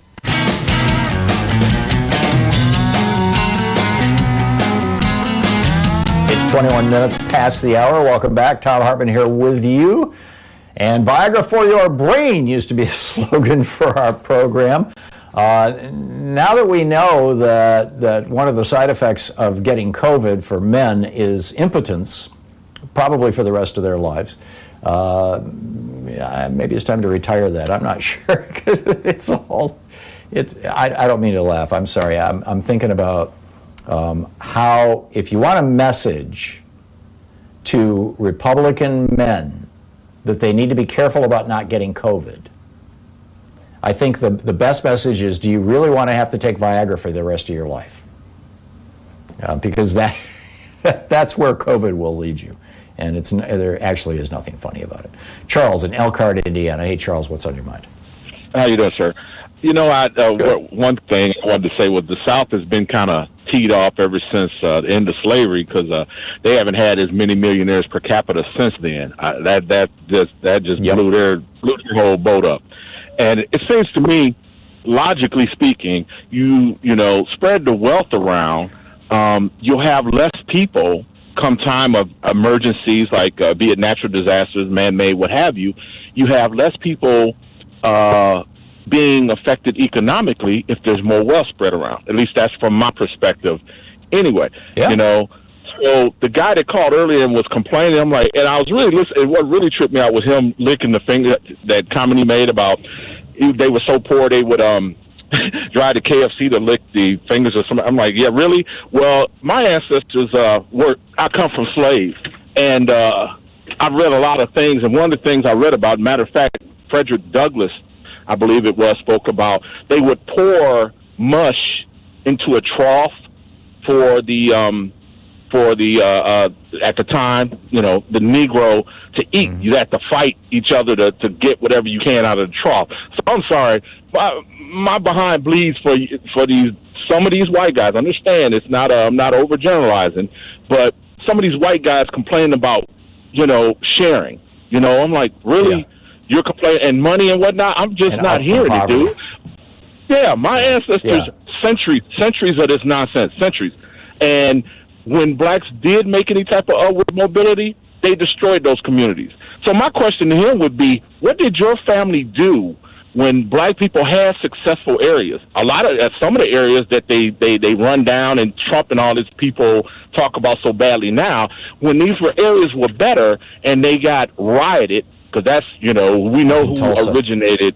Yeah, exactly. And there were other places, including D.C., I can't remember off the top of my head. I want to say Atlanta, yes, sir. Yeah. Okay, so what exactly did your ancestors do when black people were trying to do better, and they were doing it under really bad circumstances? They weren't getting the bank loans like white people were, getting the home loans. What did your ancestors do to let them kind of bring themselves up so, they wouldn't need as much as they did? But no, they sat back and let these places get destroyed, and black people had to, they've never rebuilt anything.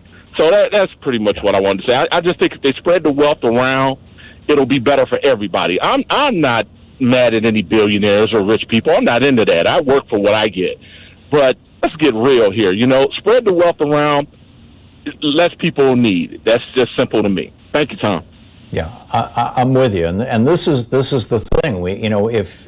And your point, Charles, was so good, that if you've got a strong middle class, if you've got a strong working class, if people have a little bit of money, right now more than half of America, before the pandemic, more than half of America could not deal with a $1,000 expense. It would wipe them out. Half of America. That's crazy. And then the pandemic comes, and you've got literally millions of people who have no jobs at all. And after the Trump White House, I'll get back to your calls right after the break, but I just want to make this point. The Trump White House, the Republicans in the House and the Senate and in the White House, in 2017, 3 years ago, passed a $1.5 trillion tax cut for millionaires and billionaires and big corporations. 84% of those benefits went to the top 1%. Turns out it was actually about a $2.5 trillion tax cut when you consider the long-term consequences of it. So now, Democrats in the House and Senate are saying, we've got Americans who are literally hungry. One of the headlines I saw this morning, shoplifting of food is exploding across America. People are hungry. And so what does Mitch McConnell say? Yeah, we'll give $1.5 trillion, $1,500 billion to the billionaire class, but we won't spend more than $40 billion to bail out Americans. And that doesn't even really extend unemployment. And we don't want to give them any extra checks. We don't want to give them any extra money because, hey, if you do that, average working people won't be quite as terrified and they won't necessarily be willing to work for $7 an hour. Or, hey, screw them. Our loyalty, Mitch McConnell says, is exclusively to the multimillionaire and billionaire class. This is so friggin' obscene.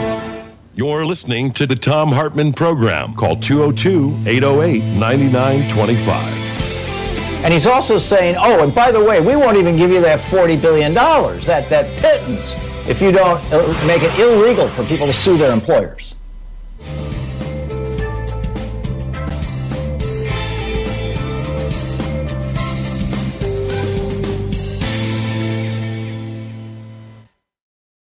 Free Speech TV needs your help, and they need it now.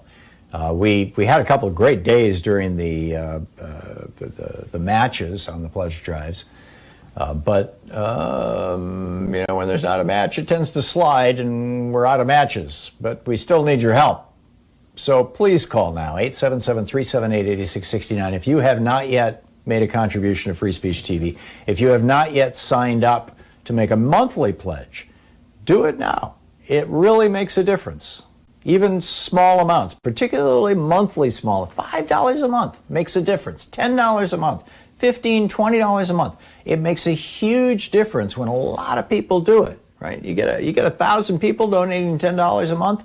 That's a big chunk of Free Speech TV's budget. So please call now, 877-378-8669. Those monthly donations are so important. Also, some folks are reluctant or just don't want to, or, unsure of the future or whatever to commit to a monthly donation, although you can always call them up and say, stop right now. But, if you don't want them to charge your credit card every month and instead would just like to make a one-time gift, Free Speech TV has a whole collection of goodies for you. So with the $20 gift, you can get the Thom Hartmann University, proud student of the Thom Hartmann University bumper sticker, or the Free Speech TV Fight for Democracy sticker. With a $50 gift, you have your choice of the Free Speech TV webcam cover or the Change Never Happens from the Top Down tote bag. There's lots of really cool stuff here, and it might be a little tight for these things to be Christmas presents or Hanukkah presents, certainly tight for that, but birthdays happen, anniversaries happen, things happen throughout the year, and it's always good to have a little stash of things that you can give people. Some of these are really cool for that. With a $75 gift, for example, you get your choice between the Free Speech TV black hat or the Thom Hartmann Program mug, which would be a nice gift to anybody who cares about the Thom Hartmann Program. With a $100 gift, you have your choice of the set of 2 Free Speech TV face masks or the soon-to-be a collector's item 2020 quarantine tumbler. With a $120 gift, you've got a bunch of choices. You could get the T-shirt, Ask Me About Free Speech TV, which helps you become a more effective spreader of the word about Free Speech TV, and we need all of that we can get. Or you can get the Free Speech TV social distancing kit, or your choice of the hidden history of monopolies or the hidden history of American oligarchy. Those are any one of those things with a $120 gift.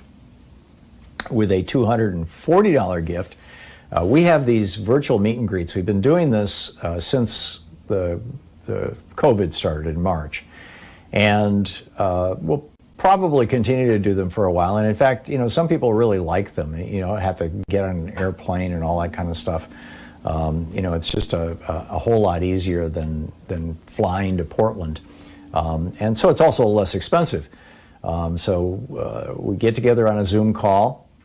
Typically it's 6 or 8 people, something like that. And sometimes as many as 10, but I don't think we've ever had more than that. And we're on Zoom. We can see each other. If you want to come in by telephone and you don't want your face to be visible to everybody, that's fine. That's easy, no problem. And but I'll be there on video with this camera, in fact, with this shot, and talking to you. And we'll just have a conversation. It's not recorded. Anybody, anything you say will be held in relative confidence. I can't guarantee everybody else on the call, but I'm not going to quote anything you say.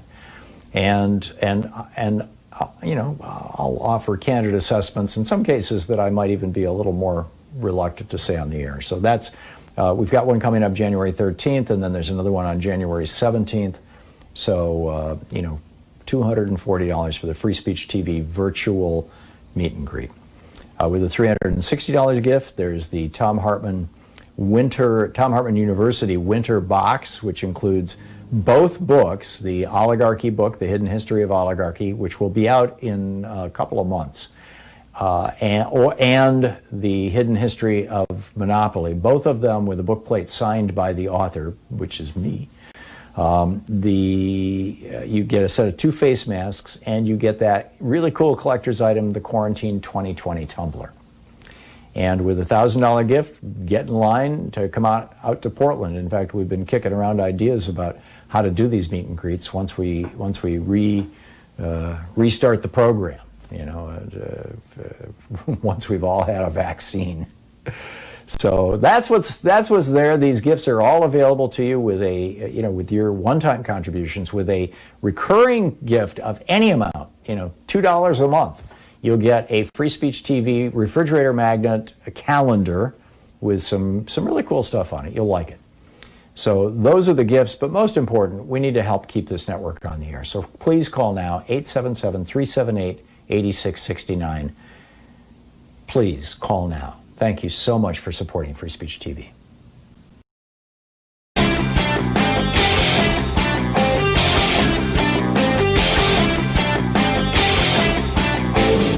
Share the Thom Hartmann Program with your friends. We're available on SiriusXM, Free Speech TV, Pacifica, commercial stations nationwide, YouTube, Twitter, Facebook, on the Thom Hartmann app, and you can even tell your smart speaker to listen to the Thom Hartmann Program. Hey, we have a new video up for the supporters of our program over at thomhartmann.com. I really enjoy doing these separate from what we're doing on the air because sometimes I can say things that would be impolitic or inappropriate to say on the air. Like the name of the website that I'm talking about in this video, and I lay it out and share it with you on the video. It's ratbleepingthecourts.com, and the bleeping, of course, is a word that you just can't say on the air that starts with F. And this website is just outing these judges that Donald Trump and the Federalist Society have been sending through Mitch McConnell's Senate like a friggin' assembly line, and how unqualified they are, how hateful they are, how aggressively they've worked to screw students, to deny. Well, one of them actually said that the women who are on birth control pills, that should be reason to fire people. Right? I mean, it's just insane. You can check it out over at thomhartmann.com.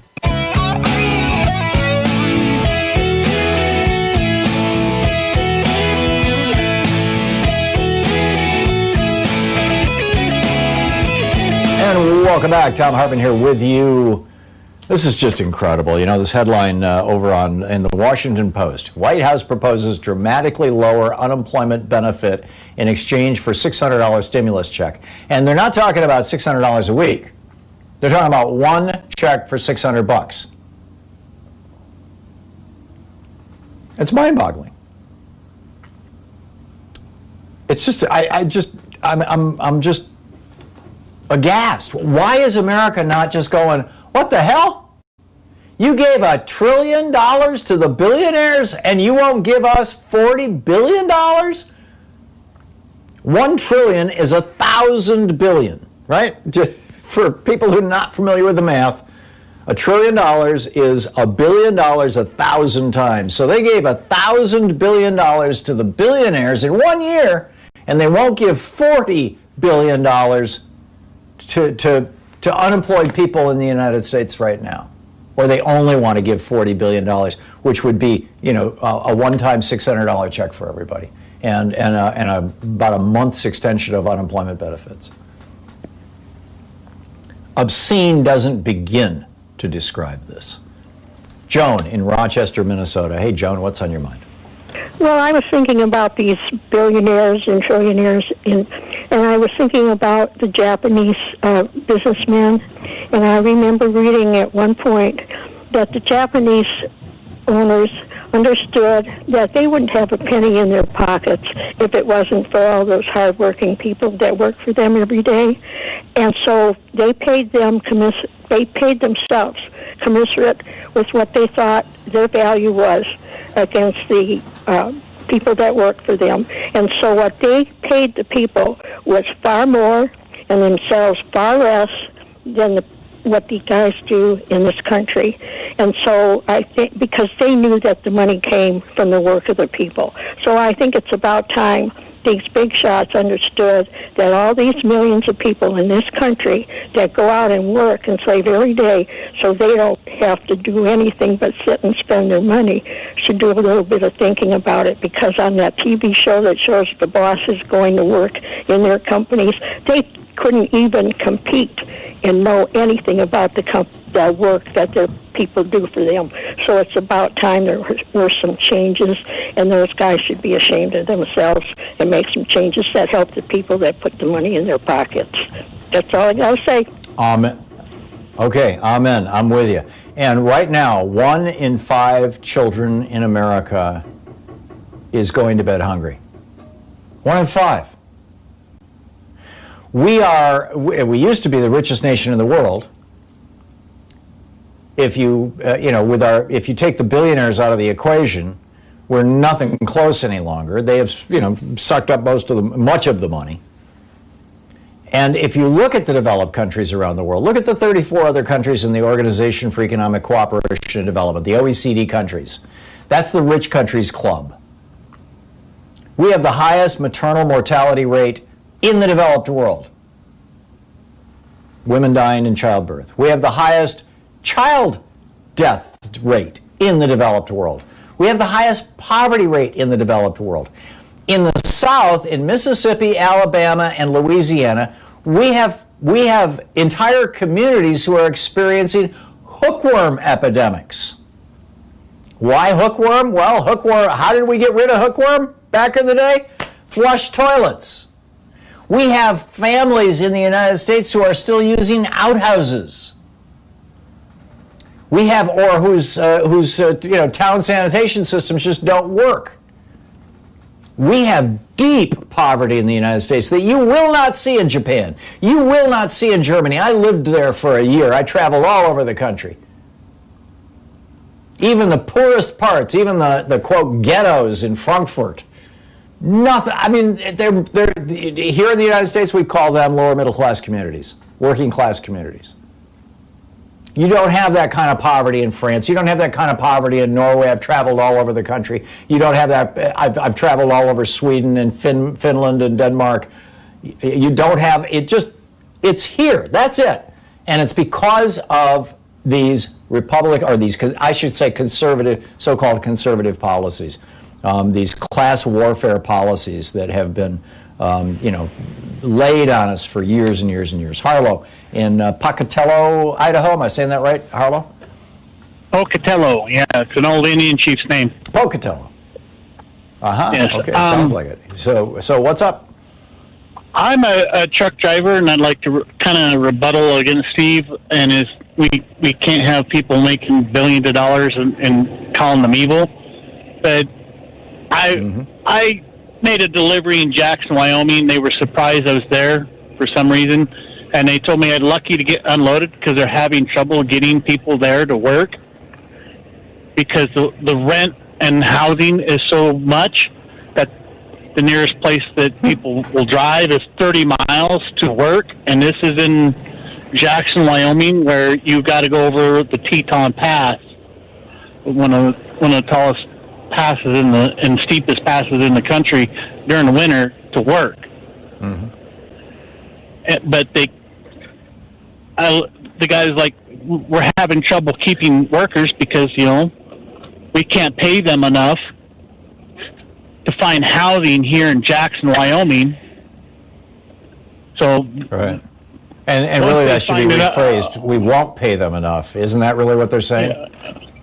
Pretty much. Well, it might be that this was a beer BC, an alcoholic beverage warehouse that I was delivering to. So they might not have had the money, but it goes to the point where all the wealthy people living there, because it's kind of a rich playground like Aspen, just not as popular because it's in Wyoming, most likely.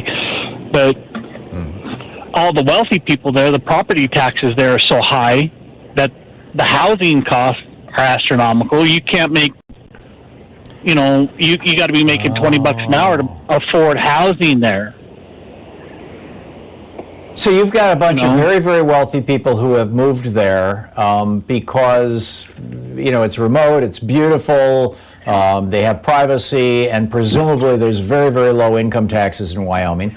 And they're building their mansions around Jackson, and presumably Jackson Hole, that's what I'm familiar with, is driving up the local property taxes, which is damaging the local economy. Is that the bottom line, what you're saying, Harlow? Yeah, they don't call it Jackson Hole no more. They call it Jackson. We're talking about Jackson Hole, but they don't want everybody calling it Jackson Hole. Well, I drove through there once. Back in '68, I drove through there. Yeah, I remember the Teton Pass. It's just another example. Harlow, did you want to make another point, or was that it? That's pretty much it. I drove across this country, and it's pretty much the same everywhere. You go into some place where the wealthy they want to push everyone else out. They don't want to deal with the serfs. You need to get out away from our castles. Is their attitude? Yeah. And that's why we can't have people. It seems to be. Well, I remember a line from the movie Patriot, about the revolution. Why should I trade one tyrant 3,000 miles away when I'm going to get 3,000 tyrants 1 mile away? And that's what's going on in America. We're getting people that are so wealthy that, like Donald Trump, thinks he can do whatever he wants because he's got the money to get out of it. Right. And that's what's going on in the country. Immunity and impunity. And that's my point about having people so wealthy that they can buy their way out of whatever they've done. Yeah. It is. This is also becomes a social problem. If you look at the Equality Trust in the UK, I think it's equalitytrust.org.uk. But it's easy to do with a search engine. They show that the more unequal a society is, in other words, the richer the rich people are, the poor people are, the more you have social ills that don't seem to have anything to do with poverty.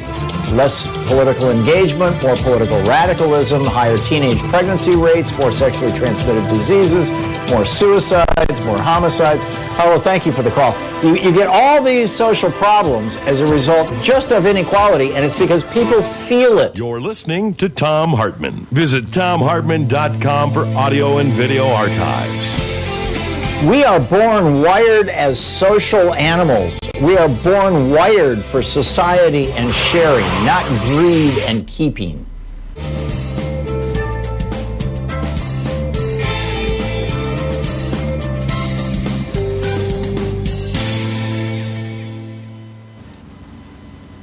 And welcome back.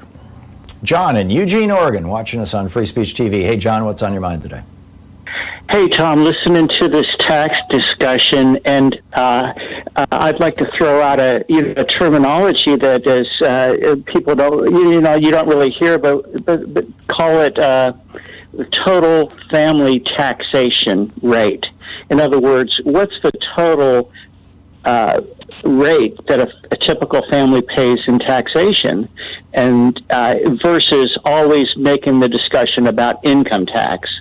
So if you just take a typical family and a very wealthy, high wealth family, and you list and you total all of the taxation that a typical family has, say, property tax, sales tax, insurance premiums, which are really a tax.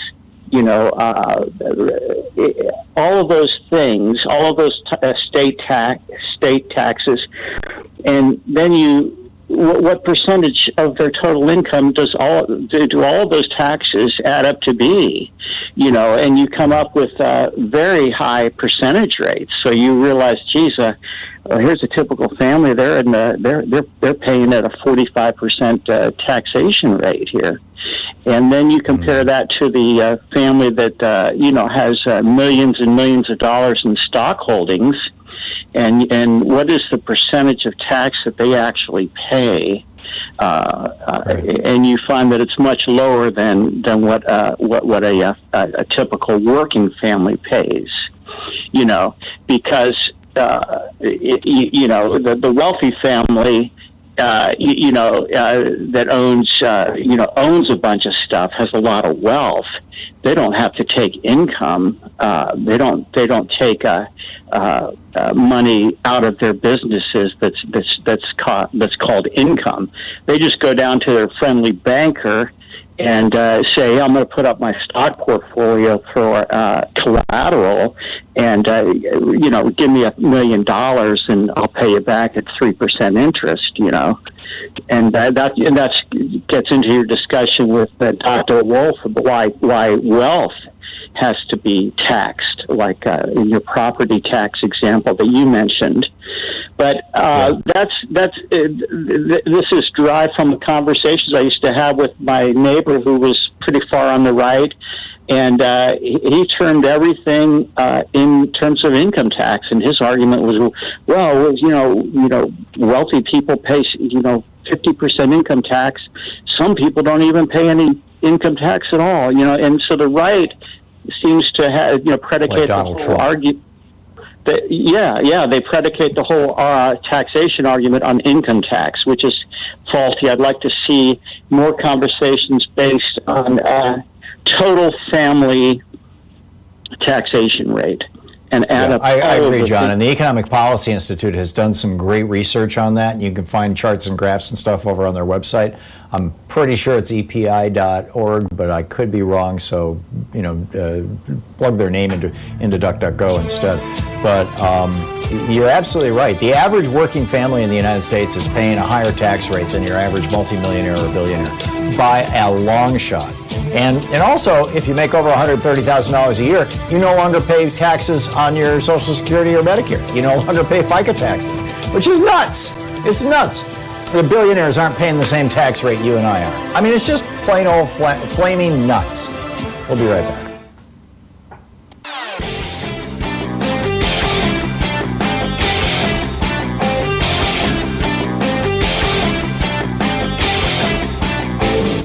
The hidden history of the war on voting tells how the GOP has been stealing elections for decades and will again this year unless we stop them. Hey, we have a brand new video up at ThomHartmann.com for the people who are subscribers or supporters to our program. And this one's about national health insurance and why and how we really need a single-payer national health care system, whether you call it Medicare for all or you call it single-payer or you call it whatever. Medicare for all, it has a lot of appeal because generally speaking, Medicare is positively viewed. That's what they call it in Canada. It's called Medicare. And, which makes sense, care for people using medicine. We would save at least $150 billion a year just on billing. You've got hospitals in the United States that have entire floors devoted to billing. Hospitals in Canada have one desk with, one or two people sitting at that desk, handling the billing. It's just crazy. And people would get better care, they get more comprehensive care, our entire nation gets healthier, and there's a whole bunch of essentially bullet points to build this argument for Medicare for all over at ThomHartmann.com. You can check it out right now.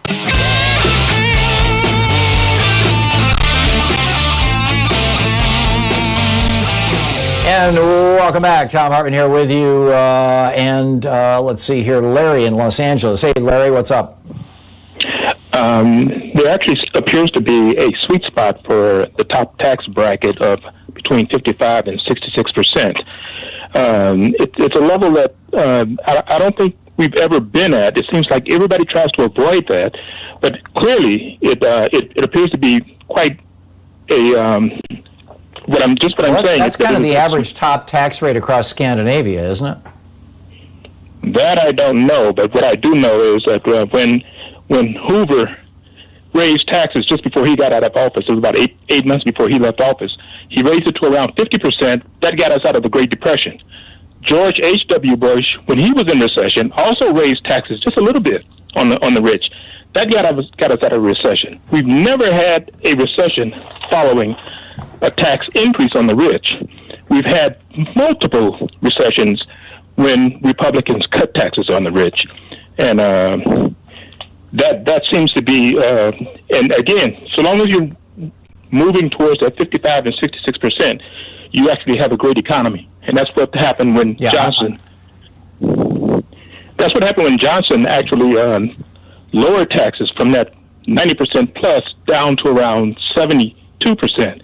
He never had a recession after cutting taxes. Right. But every Republican who has ever increased taxes, who ever cut taxes, all of them had recessions. Every single one of them. Yeah, I am with you, Larry. My recollection is that Denmark's top tax rate is either 54 or 56%. I could be wrong. Might be a little higher than that. But that's what I've been saying all along, is that when your top tax rate, and you can look at this in country after country after country around the world, and including the experience of the United States, when the top tax rate goes above 50%, that seems to be the magic number. When it goes above 50%, that's the point. It's kind of a psychological trigger, and what it does is it slows down the feeding frenzy. Right, when you drop the income tax rate at the very top for very wealthy people, when you drop that income tax rate, you set off a feeding frenzy. At that point, the taxes have gone down. I can take more out of my business. I can pay my employees less. I don't have to fund my company anymore. And as you point out, Larry, it leads to recessions. It damages the economy. It damages working people. And the only people who benefit from it are the Republican Party's donor class. Period. And well said, Larry. Thank you. That's brilliant. Courtney in Brooklyn, New York. Hey, Courtney, what's up? Hello. Good afternoon, Tom. I just want to make a holistic point. Yes, I'm here. Just want to make a holistic point about your about the Reagan conversation and the points you made there, and your conversation with Richard Wolff. Just want to say the purpose of wealth and accumulating massive wealth in the past was to shore up the economy, to ensure the stabilization of the economy. And that was the reason for the high corporate tax, the 91% and everything. And the reason, the tactical reason behind the reduction of the taxes was to shift the support of the economy from the wealthy and the super wealthy to the working class economy, which in turn, leading up to now, is what's destabilizing the economy and negatively affecting the equity in the working structure.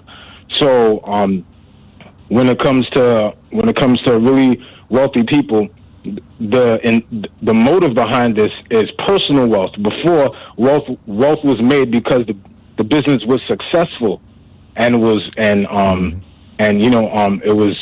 able to continue, and the wealth made was to serve the economy, in which you made the points: building schools, building roadways. That's shoring up the economic structure. That's shoring up society and the continuity of it.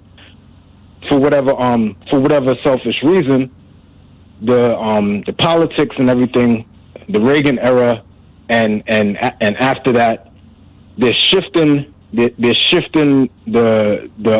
pressure and the weight of shoring up the economy by reducing the tax rate to stress the working class people. It's just a holistic point, culminating everything that you were saying, your conversation with Richard Wolff, all the points that these other callers are making. Is just laying it out there. So just adding to your point, and there's definitely a disconnect in society every day, all the way up to politics with the Trump office, and him trying to overturn the election. It's a great psychological disconnect. Just wanted to say that. And let's be very clear. The reason that Republicans cut taxes is not because they think it's good for the economy. There is literally no evidence of that. The reason, and I'm talking about income taxes here, the reason on wealthy people, not on, cutting taxes on working people actually will stimulate an economy. Cutting taxes on wealthy people, no, it hurts the economy. But the reason they do it is because the donor class gives them money in exchange for those tax cuts. It's that simple. It's purely transactional. Courtney, thank you. Thanks for the call. Coming up next, we're going to spend a whole hour talking with Dr. Justin Frank, professor of psychiatry at George Washington University and the author of Trump on the Couch, among others. It's going to be fascinating. Stick around. You're listening to Thom Hartmann.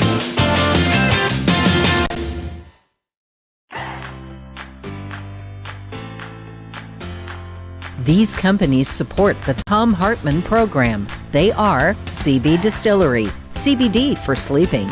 More info at cbdistillery.com, code TOM. The Clean Phone Pro phone sanitizer and charger. More info at thenewdealshop.com. ExpressVPN, the VPN that just works. More information at expressvpn.com/Tom. X-Chair, changing the world one seat at a time. More information at xchairtom.com. Bloomsy Box, simply better blooms. More info available at bloomsybox.com, code TOM. And Boll & Branch Sheets, crafted for the common good. More info at bollandbranch.com, code TOM.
Free Speech TV needs your help, and they need it now. We had a couple of great days during the matches on the pledge drives, but when there's not a match, it tends to slide, and we're out of matches. But we still need your help. So please call now, 877-378-8669. If you have not yet made a contribution to Free Speech TV, if you have not yet signed up to make a monthly pledge, do it now. It really makes a difference. Even small amounts, particularly monthly small, $5 a month makes a difference. $10 a month, $15, $20 a month. It makes a huge difference when a lot of people do it, right? You get 1,000 people donating $10 a month. That's a big chunk of Free Speech TV's budget. So please call now, 877-378-8669. Those monthly donations are so important. Also, some folks are reluctant or just don't want to, or unsure of the future or whatever, to commit to a monthly donation, although you can always call them up and say, stop right now. But if you don't want them to charge your credit card every month, and instead would just like to make a one-time gift, Free Speech TV has a whole collection of goodies for you. So with the $20 gift, you can get the Thom Hartmann University, proud student of the Thom Hartmann University bumper sticker, or the Free Speech TV Fight for Democracy sticker. With a $50 gift, you have your choice of the Free Speech TV webcam cover or the Change Never Happens from the Top Down tote bag. There's lots of really cool stuff here, and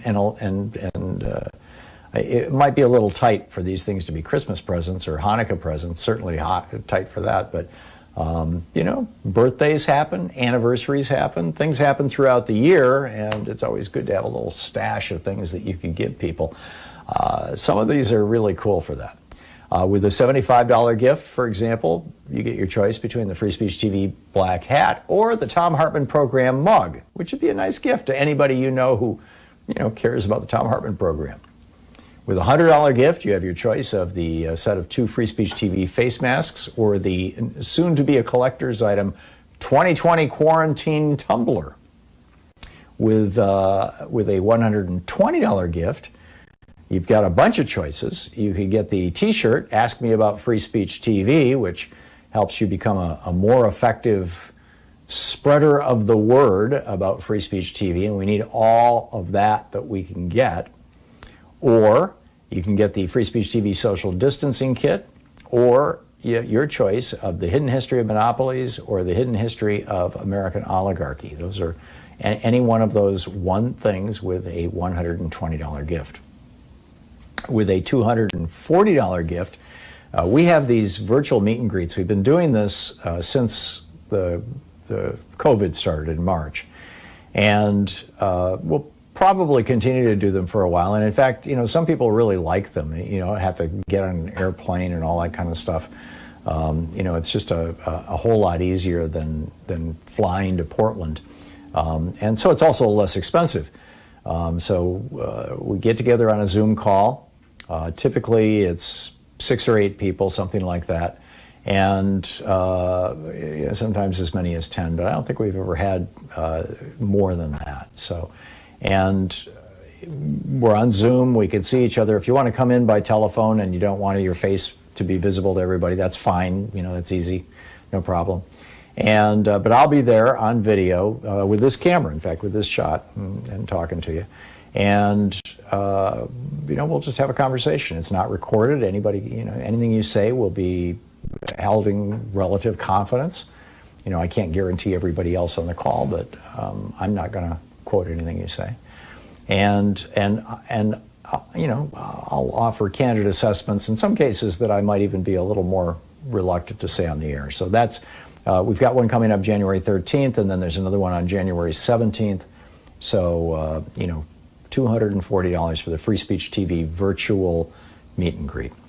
With a $360 gift, there's the Thom Hartmann University Winter Box, which includes both books, the Oligarchy book, The Hidden History of Oligarchy, which will be out in a couple of months, and The Hidden History of Monopoly, both of them with a bookplate signed by the author, which is me. You get a set of 2 face masks, and you get that really cool collector's item, the Quarantine 2020 tumbler. And with a $1,000 gift, get in line to come out to Portland. In fact, we've been kicking around ideas about how to do these meet and greets once we restart the program. Once we've all had a vaccine. So that's what's there. These gifts are all available to you with with your one-time contributions. With a recurring gift of any amount, $2 a month, you'll get a Free Speech TV refrigerator magnet, a calendar with some really cool stuff on it. You'll like it. So those are the gifts, but most important, we need to help keep this network on the air. So please call now, 877-378-8669. Please call now. Thank you so much for supporting Free Speech TV.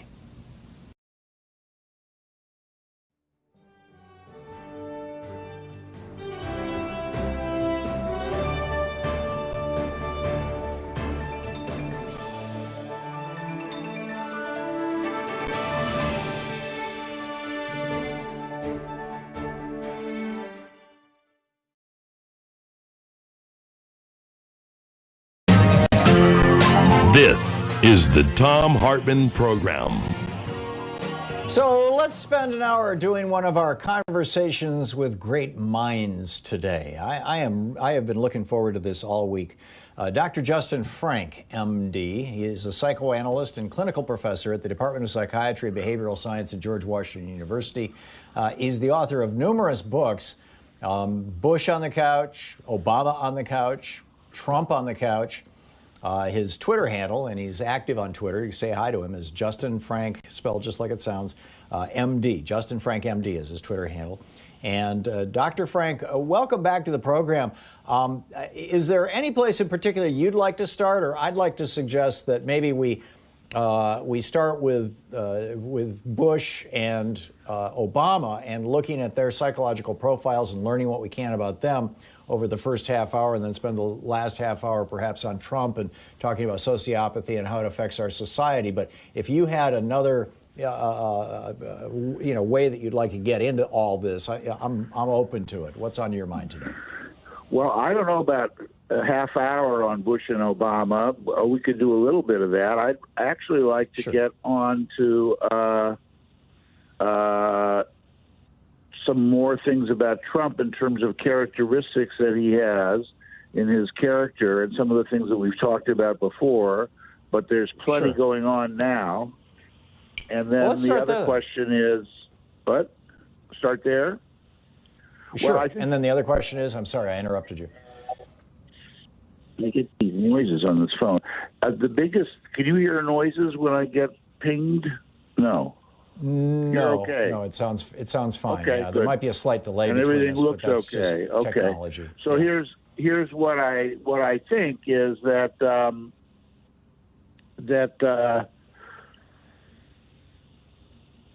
what I think is that basically what we've seen is the way Trump has dealt with this election loss.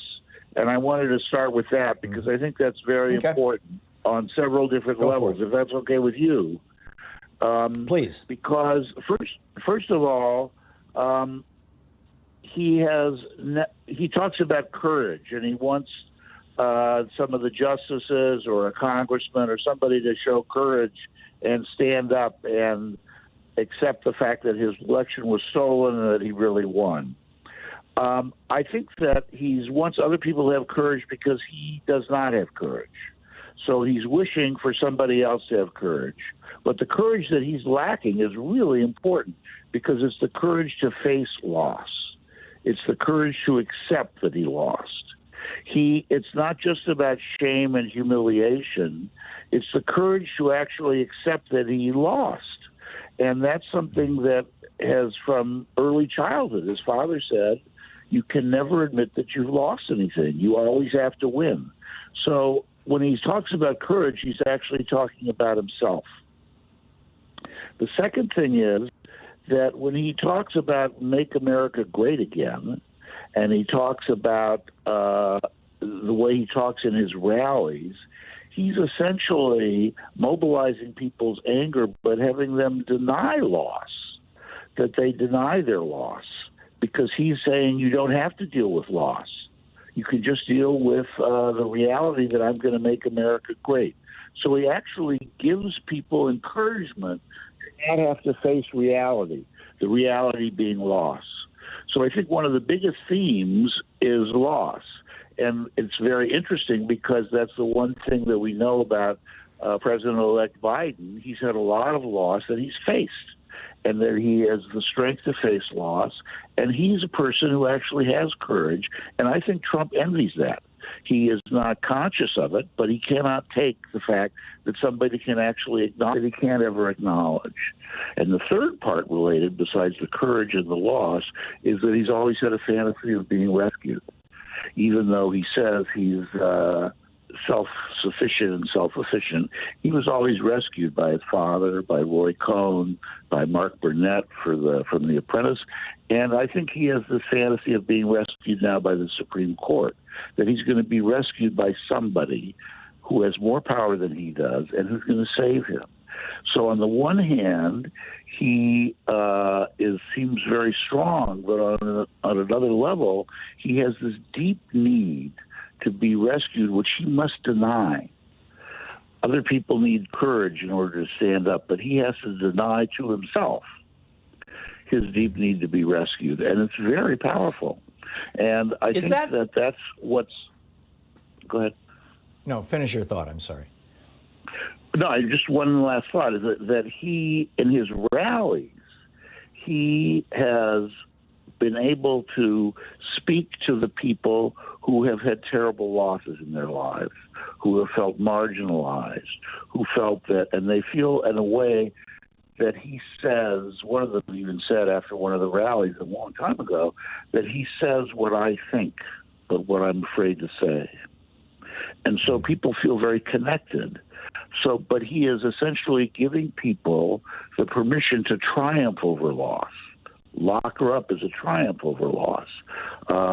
Get rid of this person, any protester or anybody who kneels in front of the flag is a triumph over having to think about loss or having to think about the meaning of behavior.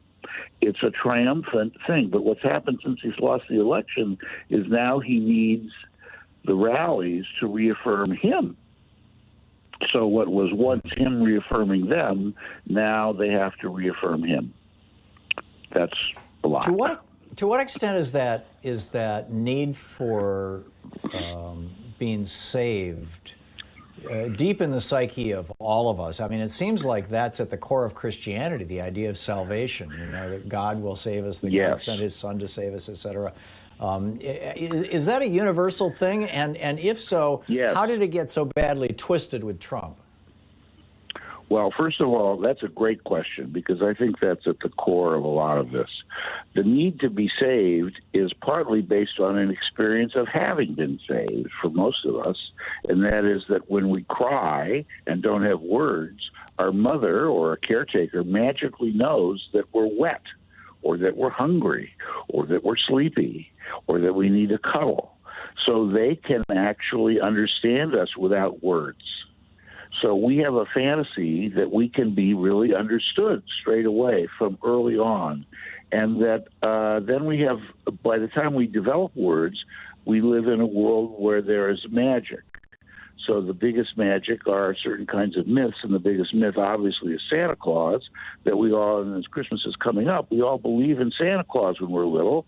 I don't know what people believe in the Arab world in terms of some similar thing, but I'm sure they do. They have stories and myths. And those are about magic of being rescued, of being known, of being able to be understood, and that people know what to give you and give gifts. And what happens is that when the parents, I mean, this is just with really in normal, regular life when you have a parent or two parents, what happens is that by the time you're 4 or 5, you realize that your parents are human. They make mistakes, they screw up, they lose their temper, they sometimes forget to do things, or they are so busy they're not around, they're working and trying to make a living. Whatever it is, they become disappointed. So you have to shift that feeling of loss into something that's ready-made, and that's what you were saying about Christianity. It's ready-made. It's right there. God is waiting for the 5-year-old. And I think that that's one of the origins of religion. It's fascinating. We're talking with Dr. Justin background. Yeah, we're talking with Dr. Justin Frank, a clinical professor at the Department of Psychiatry at George Washington University. Stick around. This is the Thom Hartmann Program. His most recent book is Trump on the Couch. We'll be right back. Justin Frank, MD.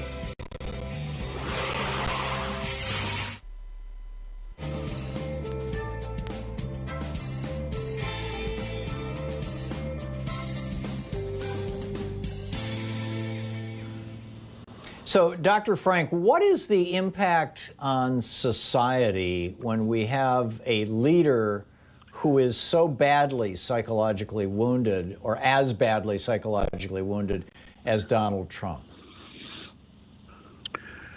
Well, the biggest problem is that we all, us Americans, let's say, in society, at one level or another, we mirror our president a little bit, no matter if it's somebody we like or don't like. So people, I still remember watching George Bush, and then a little bit later watching on interviews with Condoleezza Rice on TV, and her speech pattern, her cadence of talk had suddenly shifted from the way it used to be into sounding just like George Bush.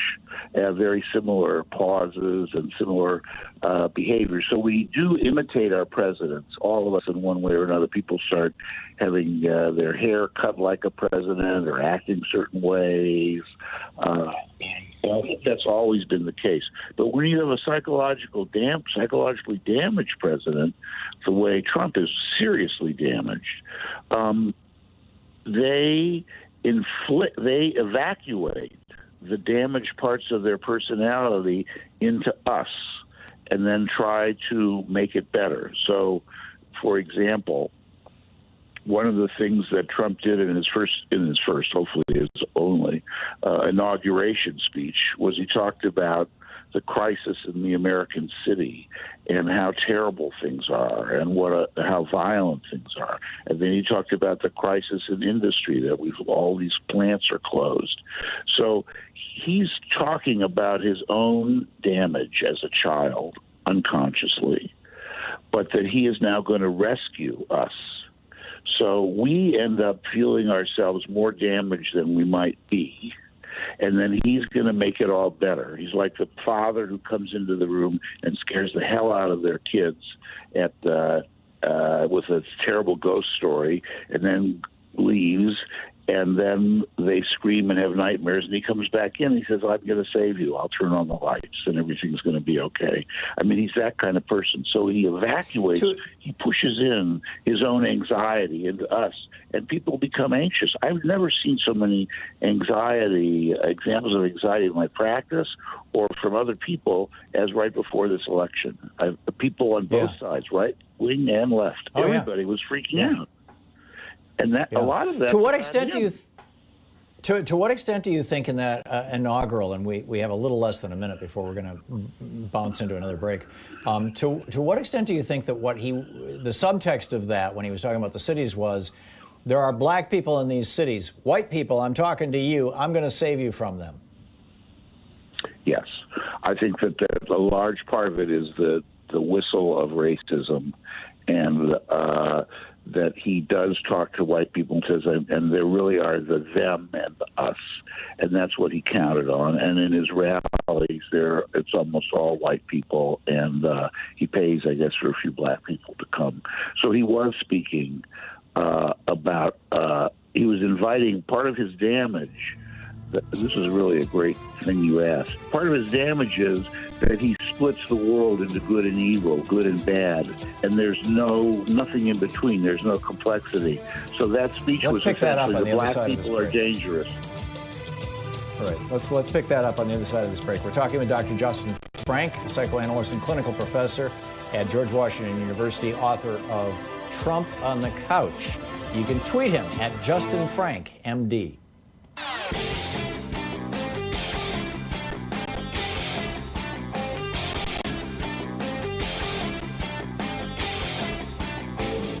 Share the Thom Hartmann Program with your friends. We're available on SiriusXM, Free Speech TV, Pacifica, commercial stations nationwide, YouTube, Twitter, Facebook, on the Thom Hartmann app, and you can even tell your smart speaker to listen to the Thom Hartmann Program.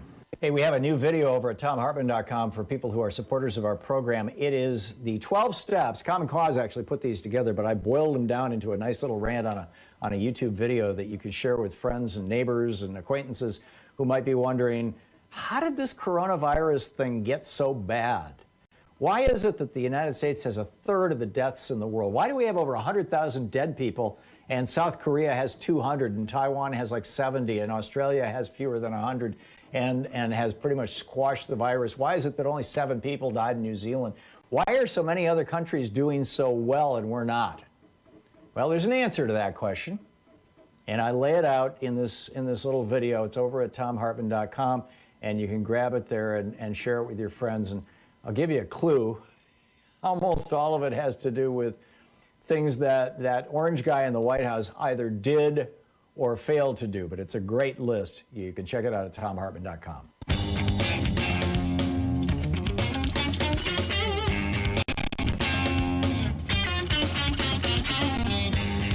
Dr. Frank, you were just speaking about how Donald Trump in his inaugural address was talking about, the American carnage and specifically pointing to our cities.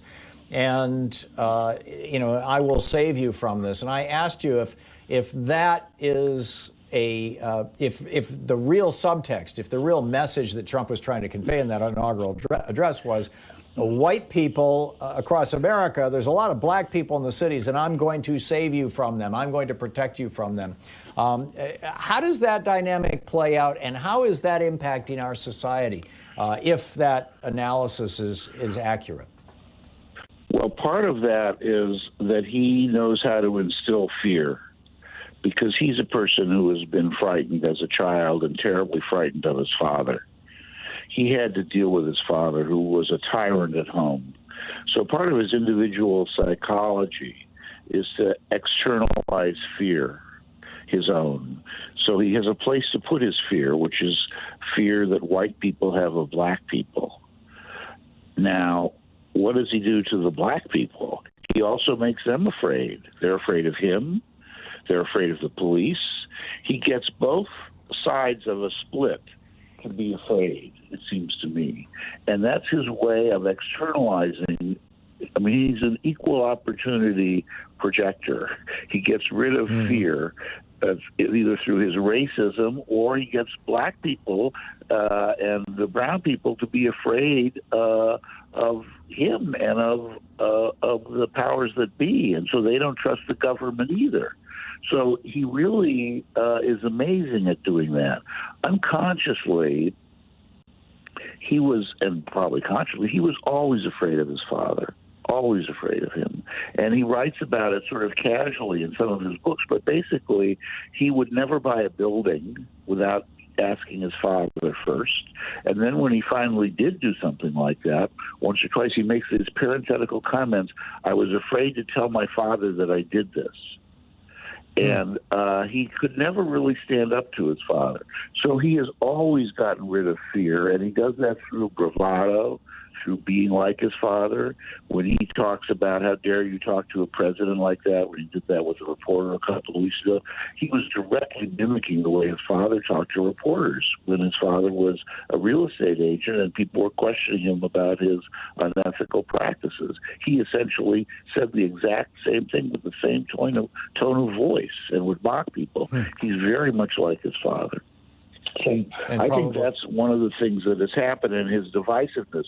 But the other thing is that because he can speak to people who can't say some of their own hurts and rage and fears, he gives voice to them. And he gives voice to the voiceless, like I said on one of your other, when we were talking a few weeks ago or months ago. And that's one of his great strengths. But part of what he does is he also gives people permission to use his language, to say lock her up, to be really full of hate and rage. And he allows people to do it because he does it. I've recently become very interested in myths, and not so much myths in the traditional Freudian sense, like Oedipus and those kind of things, but actually children's fairy tales. Because I think that lots of people have talked about the Emperor's New Clothes and Trump. People haven't talked that much about Humpty Dumpty, because I worry that sometimes America is like, our democracy is like Humpty Dumpty, and all the king's horses and all the king's men can't put Humpty together again. And that's one of the biggest fears that a lot of us have about the damage that Trump has already done to our confidence in democracy and our confidence in our government. That started a long time before Trump. But the other myth that kids say to protect themselves, and Trump is a self-protector, is that sticks and stones may break my bones, but names will never hurt me. That's the one childhood fantasy that I really disagree with, because names can be very destructive. Calling people names is hurtful, and repeating names is hurtful. And Trump understands that more than just about anybody. That's why he says the press is the enemy of the people over and over again, why he talks about fake news over and over again. So by the 4 years of his presidency, we won't believe the results of the election because we're being lied to. He gets people to disbelieve things. Now, he was lied to as a child, I think, and I did work on this a lot in my book, that one of the origins of compulsive lying is that the child has felt lied to by their parents when their parents say they love him. I love you. But to some children, that is a lie, because clearly their behavior was not loving. The father was violent and enraged. The mother was pretty unstable and sort of chronically depressed. And so they become liars. They turn passive into active. They turn their victimhood into something else, and they make us feel the way he probably felt as a little boy. Lied to, we don't know what's true, we don't know what to believe. It's a very serious... We'll be back with our conversation with Dr. Justin Frank in about 5 minutes here after this break at the bottom of the hour. You're listening to the Thom Hartmann Program. Call 202-808-9925. I want to get into sociopathy and how it seems to be playing out with Donald Trump and across the Republican Party, too. Stick around.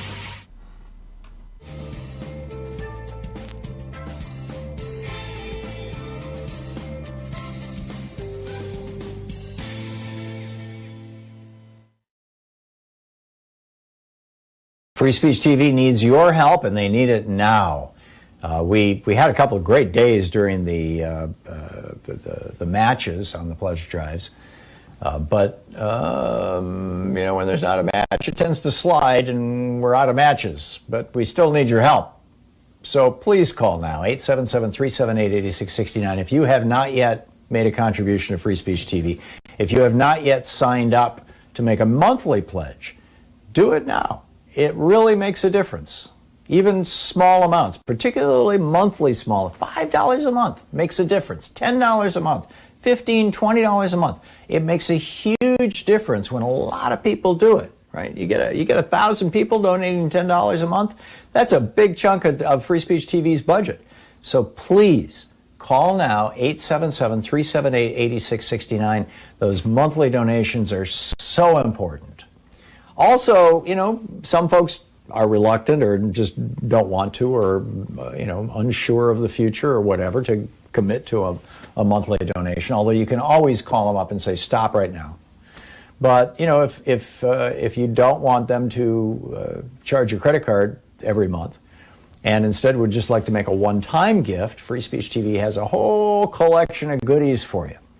So with the $20 gift, you can get the Thom Hartmann University, proud student of the Thom Hartmann University bumper sticker, or the Free Speech TV Fight for Democracy sticker. With a $50 gift, you have your choice of the Free Speech TV webcam cover or the Change Never Happens from the Top Down tote bag. There's lots of really cool stuff here, you know, and it might be a little tight for these things to be Christmas presents or Hanukkah presents, certainly tight for that, but you know, birthdays happen, anniversaries happen, things happen throughout the year, and it's always good to have a little stash of things that you can give people. Some of these are really cool for that. With a $75 gift, for example, you get your choice between the Free Speech TV black hat or the Thom Hartmann Program mug, which would be a nice gift to anybody you know who, you know, cares about the Thom Hartmann Program. With a $100 gift, you have your choice of the set of 2 Free Speech TV face masks or the soon-to-be a collector's item 2020 quarantine tumbler. With a $120 gift, you've got a bunch of choices. You could get the T-shirt, Ask Me About Free Speech TV, which helps you become a more effective spreader of the word about Free Speech TV, and we need all of that we can get. Or you can get the Free Speech TV social distancing kit, or your choice of the hidden history of monopolies or the hidden history of American oligarchy. Those are any one of those things with a $120 gift. With a $240 gift, we have these virtual meet and greets. We've been doing this since the COVID started in March, and we'll probably continue to do them for a while. And in fact, you know, some people really like them. You know, have to get on an airplane and all that kind of stuff. You know, it's just a whole lot easier than flying to Portland, and so it's also less expensive. So we get together on a Zoom call. Typically, it's 6 or 8 people, something like that, and sometimes as many as 10. But I don't think we've ever had more than that. So. And we're on Zoom. We can see each other. If you want to come in by telephone and you don't want your face to be visible to everybody, that's fine. You know, that's easy, no problem. And but I'll be there on video with this camera, in fact, with this shot, and talking to you. And you know, we'll just have a conversation. It's not recorded. Anybody, you know, anything you say will be held in relative confidence. You know, I can't guarantee everybody else on the call, but I'm not going to quote anything you say. And you know, I'll offer candid assessments in some cases that I might even be a little more reluctant to say on the air. So that's, we've got one coming up January 13th, and then there's another one on January 17th. So, you know, $240 for the Free Speech TV virtual meet and greet. With a $360 gift, there's the Thom Hartmann University Winter Box, which includes both books, the Oligarchy book, The Hidden History of Oligarchy, which will be out in a couple of months, and The Hidden History of Monopoly, both of them with a bookplate signed by the author, which is me. You get a set of 2 face masks, and you get that really cool collector's item, the Quarantine 2020 tumbler. And with a $1,000 gift, get in line to come out to Portland. In fact, we've been kicking around ideas about how to do these meet and greets once we restart the program. You know, once we've all had a vaccine. So that's what's there. These gifts are all available to you with with your one-time contributions, with a recurring gift of any amount. You know, $2 a month. You'll get a Free Speech TV refrigerator magnet, a calendar with some really cool stuff on it. You'll like it. So those are the gifts, but most important, we need to help keep this network on the air. So please call now, 877-378-8669. Please call now. Thank you so much for supporting Free Speech TV.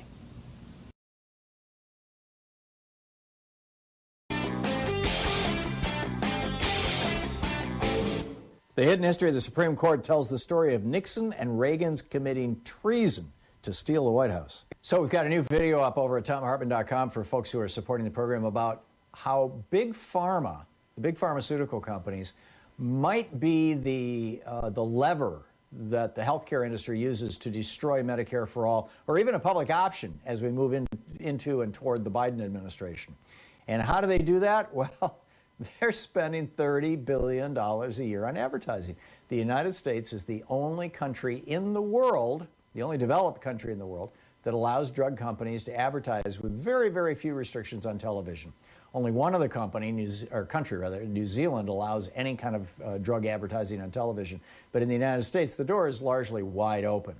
And as a result, all of the television networks are hooked on money from big pharma and big health, as it were. You can check out all the details over at ThomHartmann.com with our new video for the supporters of our program. Thank you.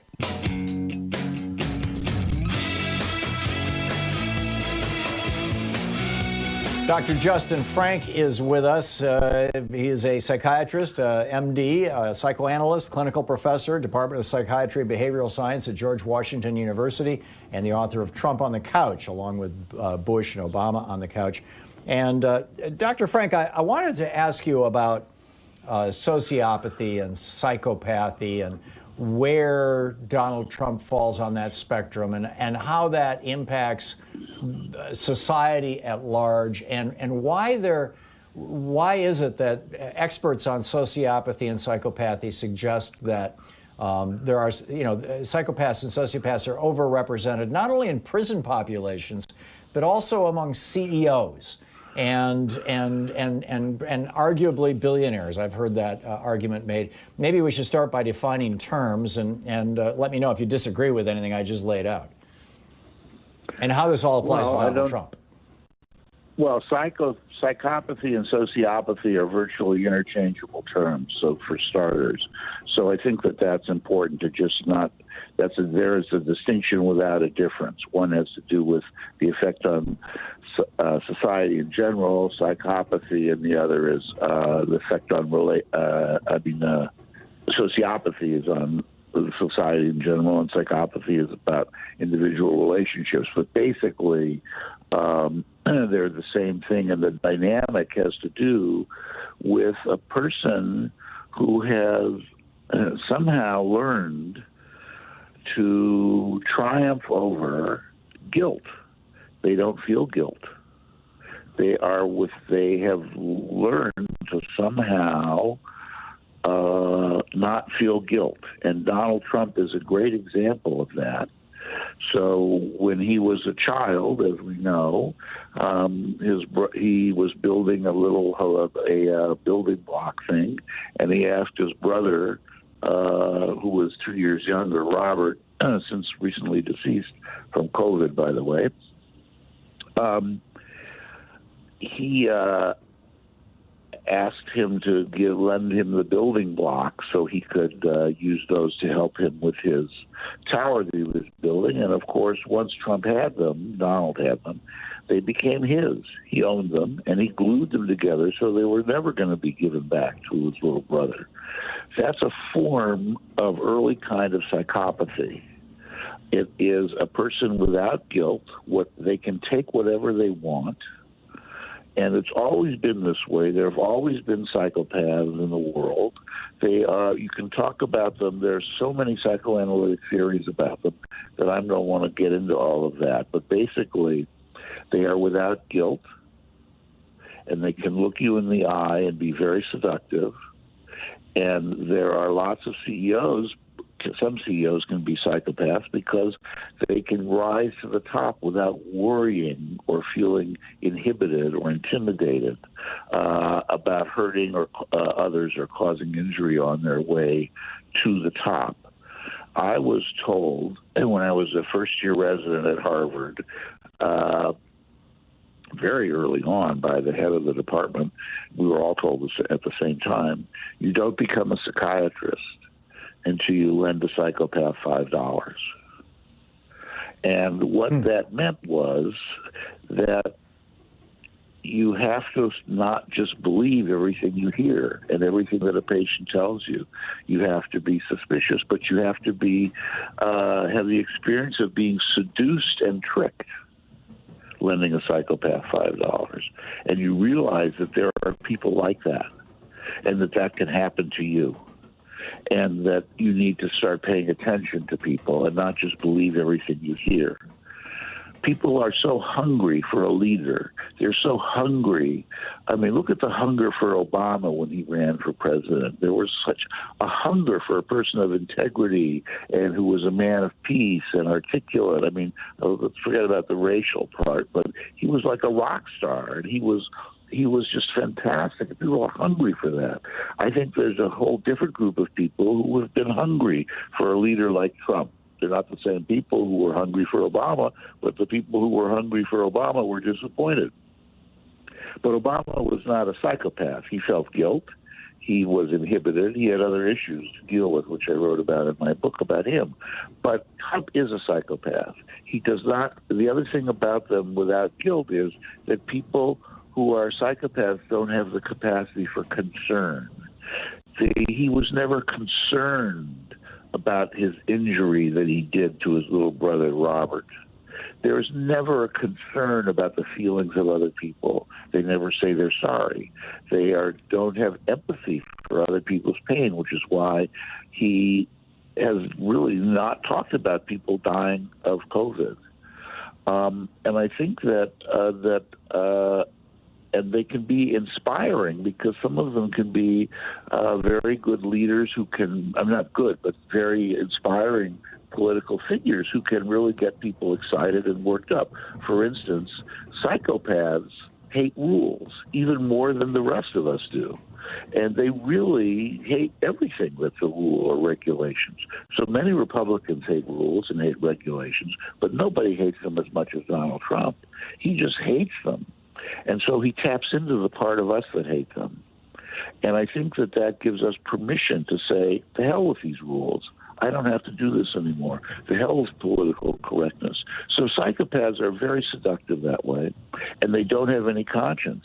So the only thing they're worried about is getting caught. They don't feel guilt. So their behavior is not inhibited by concern for others.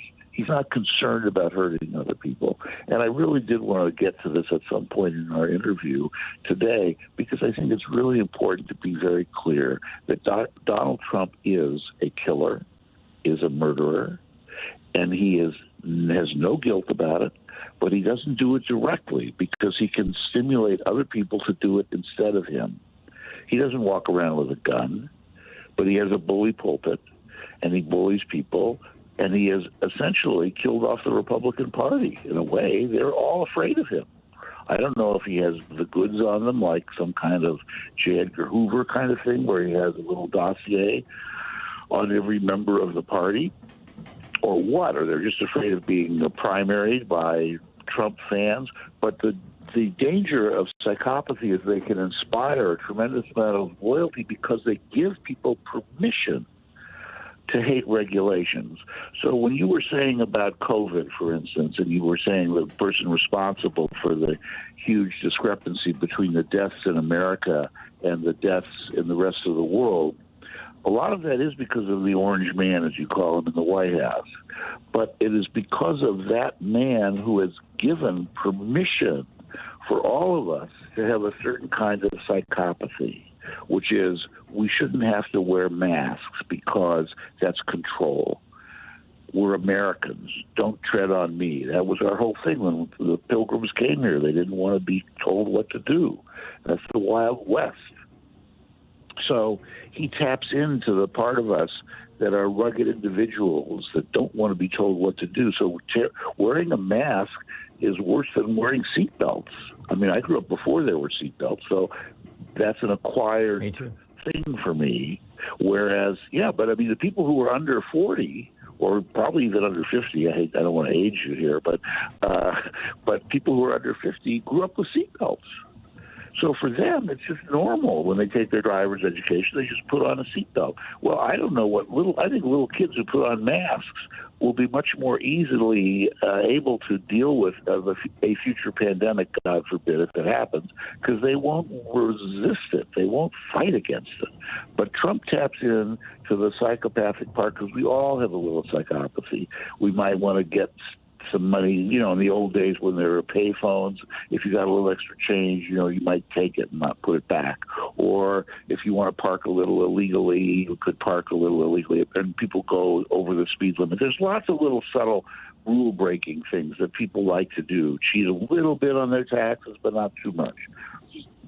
Lots of people are like that. Trump taps into that part of everybody and gives permission for the psychopathic parts of us to flower and flourish, and that's a real danger. So he's that's kind of where the everyman to the psychopath. Come in. Every person has a psychopathic part of themselves.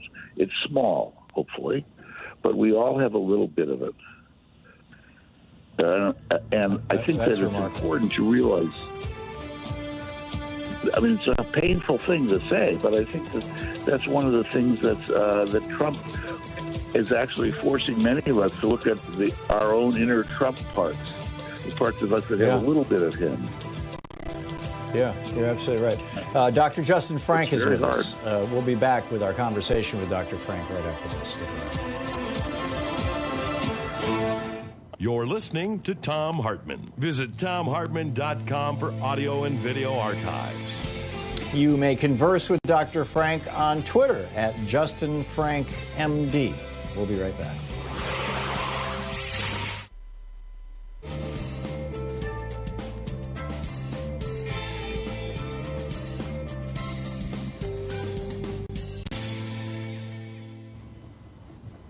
So, Dr. Frank, in the 4 minutes before we hit the next break, I'd like to take this to the level of society, if I may, for a moment. Years ago, I met with Professor Jack Forbes, professor of Native American Studies at UC Davis. He's now passed away.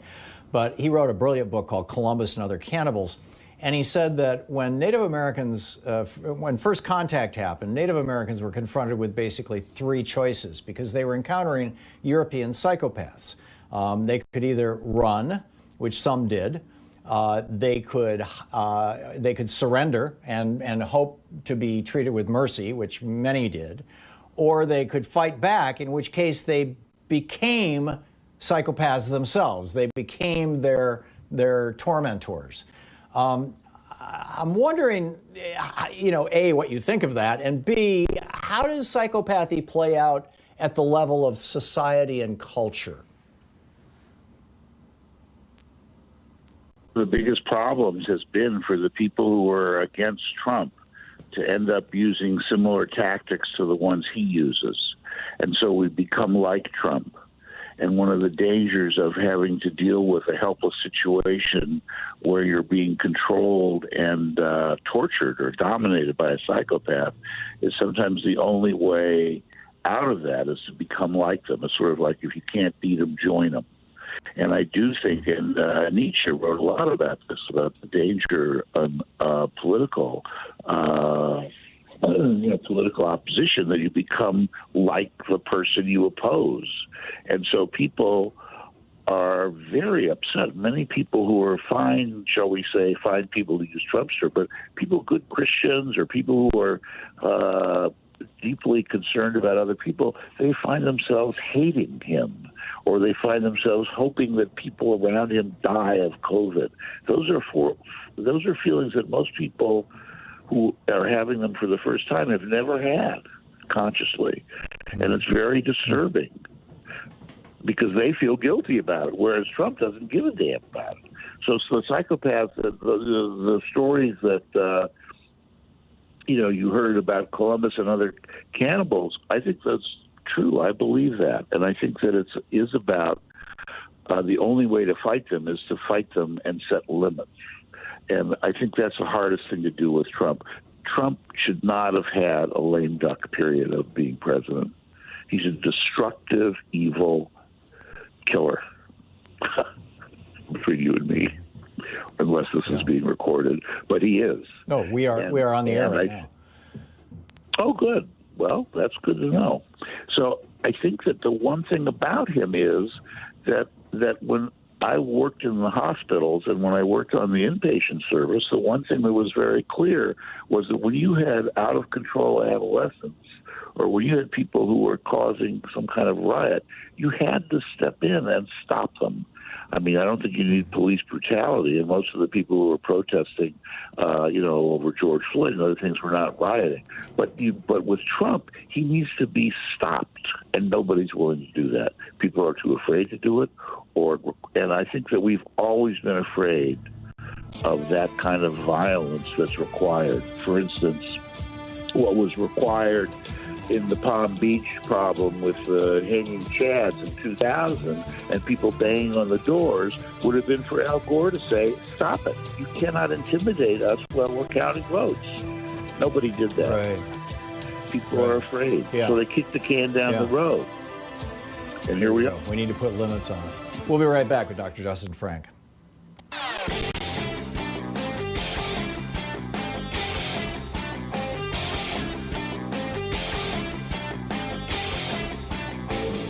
You can help America return to democracy by telling friends and family how to listen to this and other great progressive programs. Tag You're It. We have a new video over at thomhartmann.com for the people who support our program, and it's an interesting one. The phrase, pull yourself up by your bootstraps, has a really interesting history, and the exploitation of that phrase and that history by right-wingers in 20th century America, or late 20th century America, now 21st century America, also has a fascinating and rather grim history.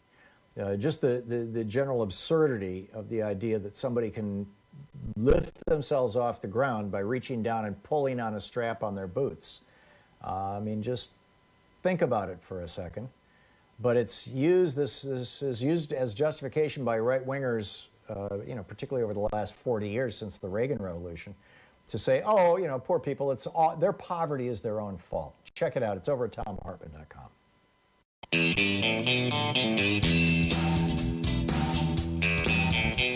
Welcome back. We're talking with Dr. Justin Frank, the author of Trump on the Couch, Bush on the Couch, Obama on the Couch, some really remarkable stuff.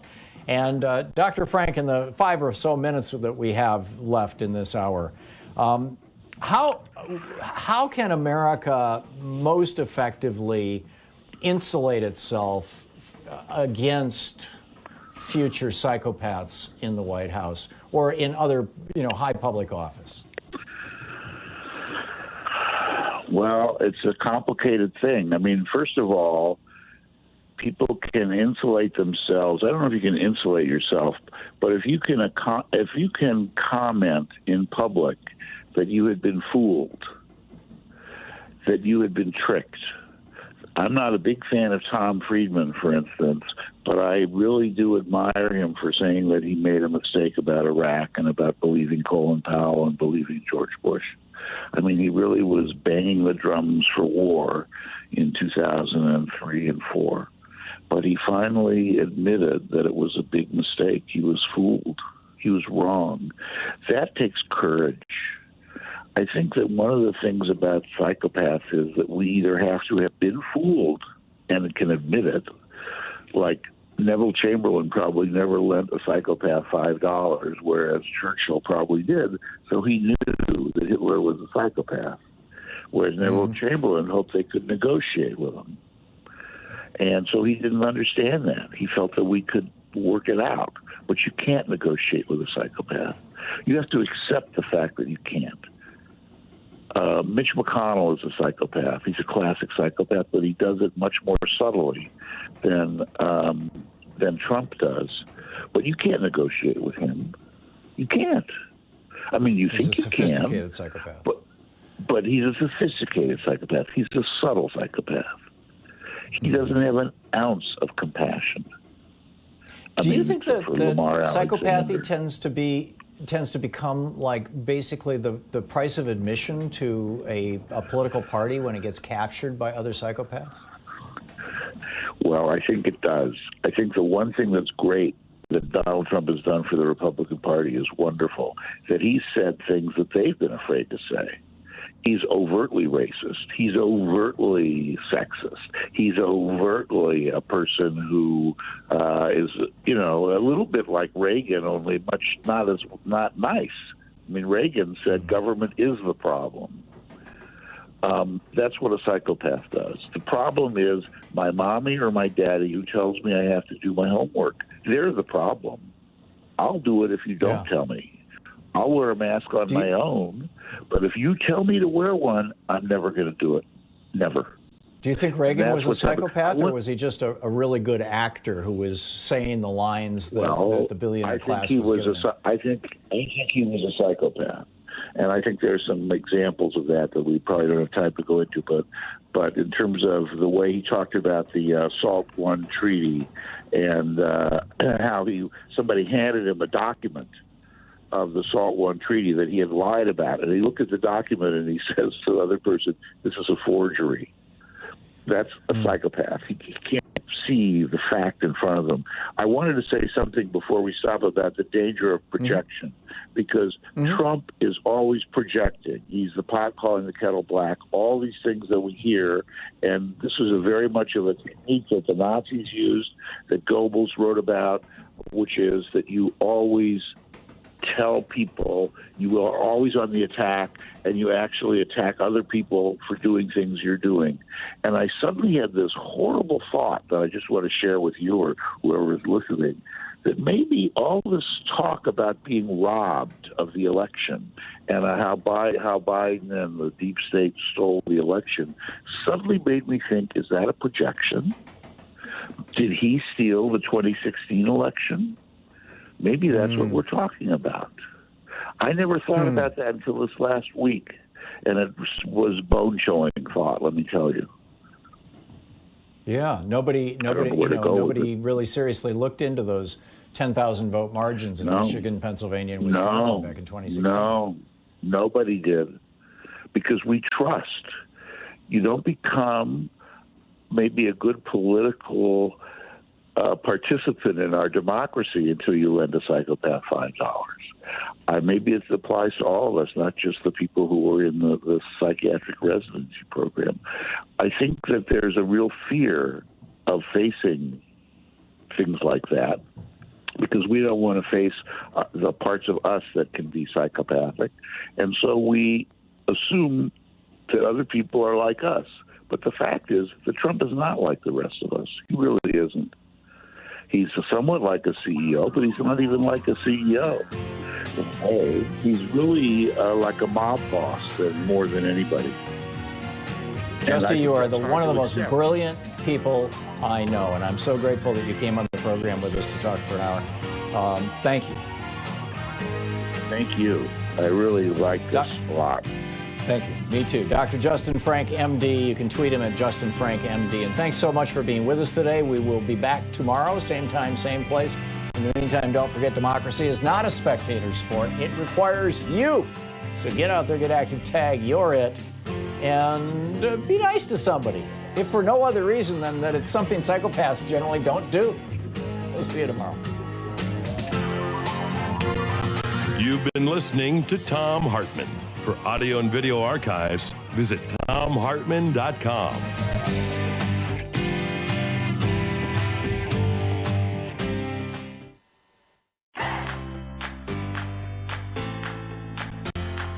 These companies support the Thom Hartmann Program. They are CB Distillery, CBD for sleeping. More info at cbdistillery.com, code TOM. The Clean Phone Pro phone sanitizer and charger. More info at thenewdealshop.com.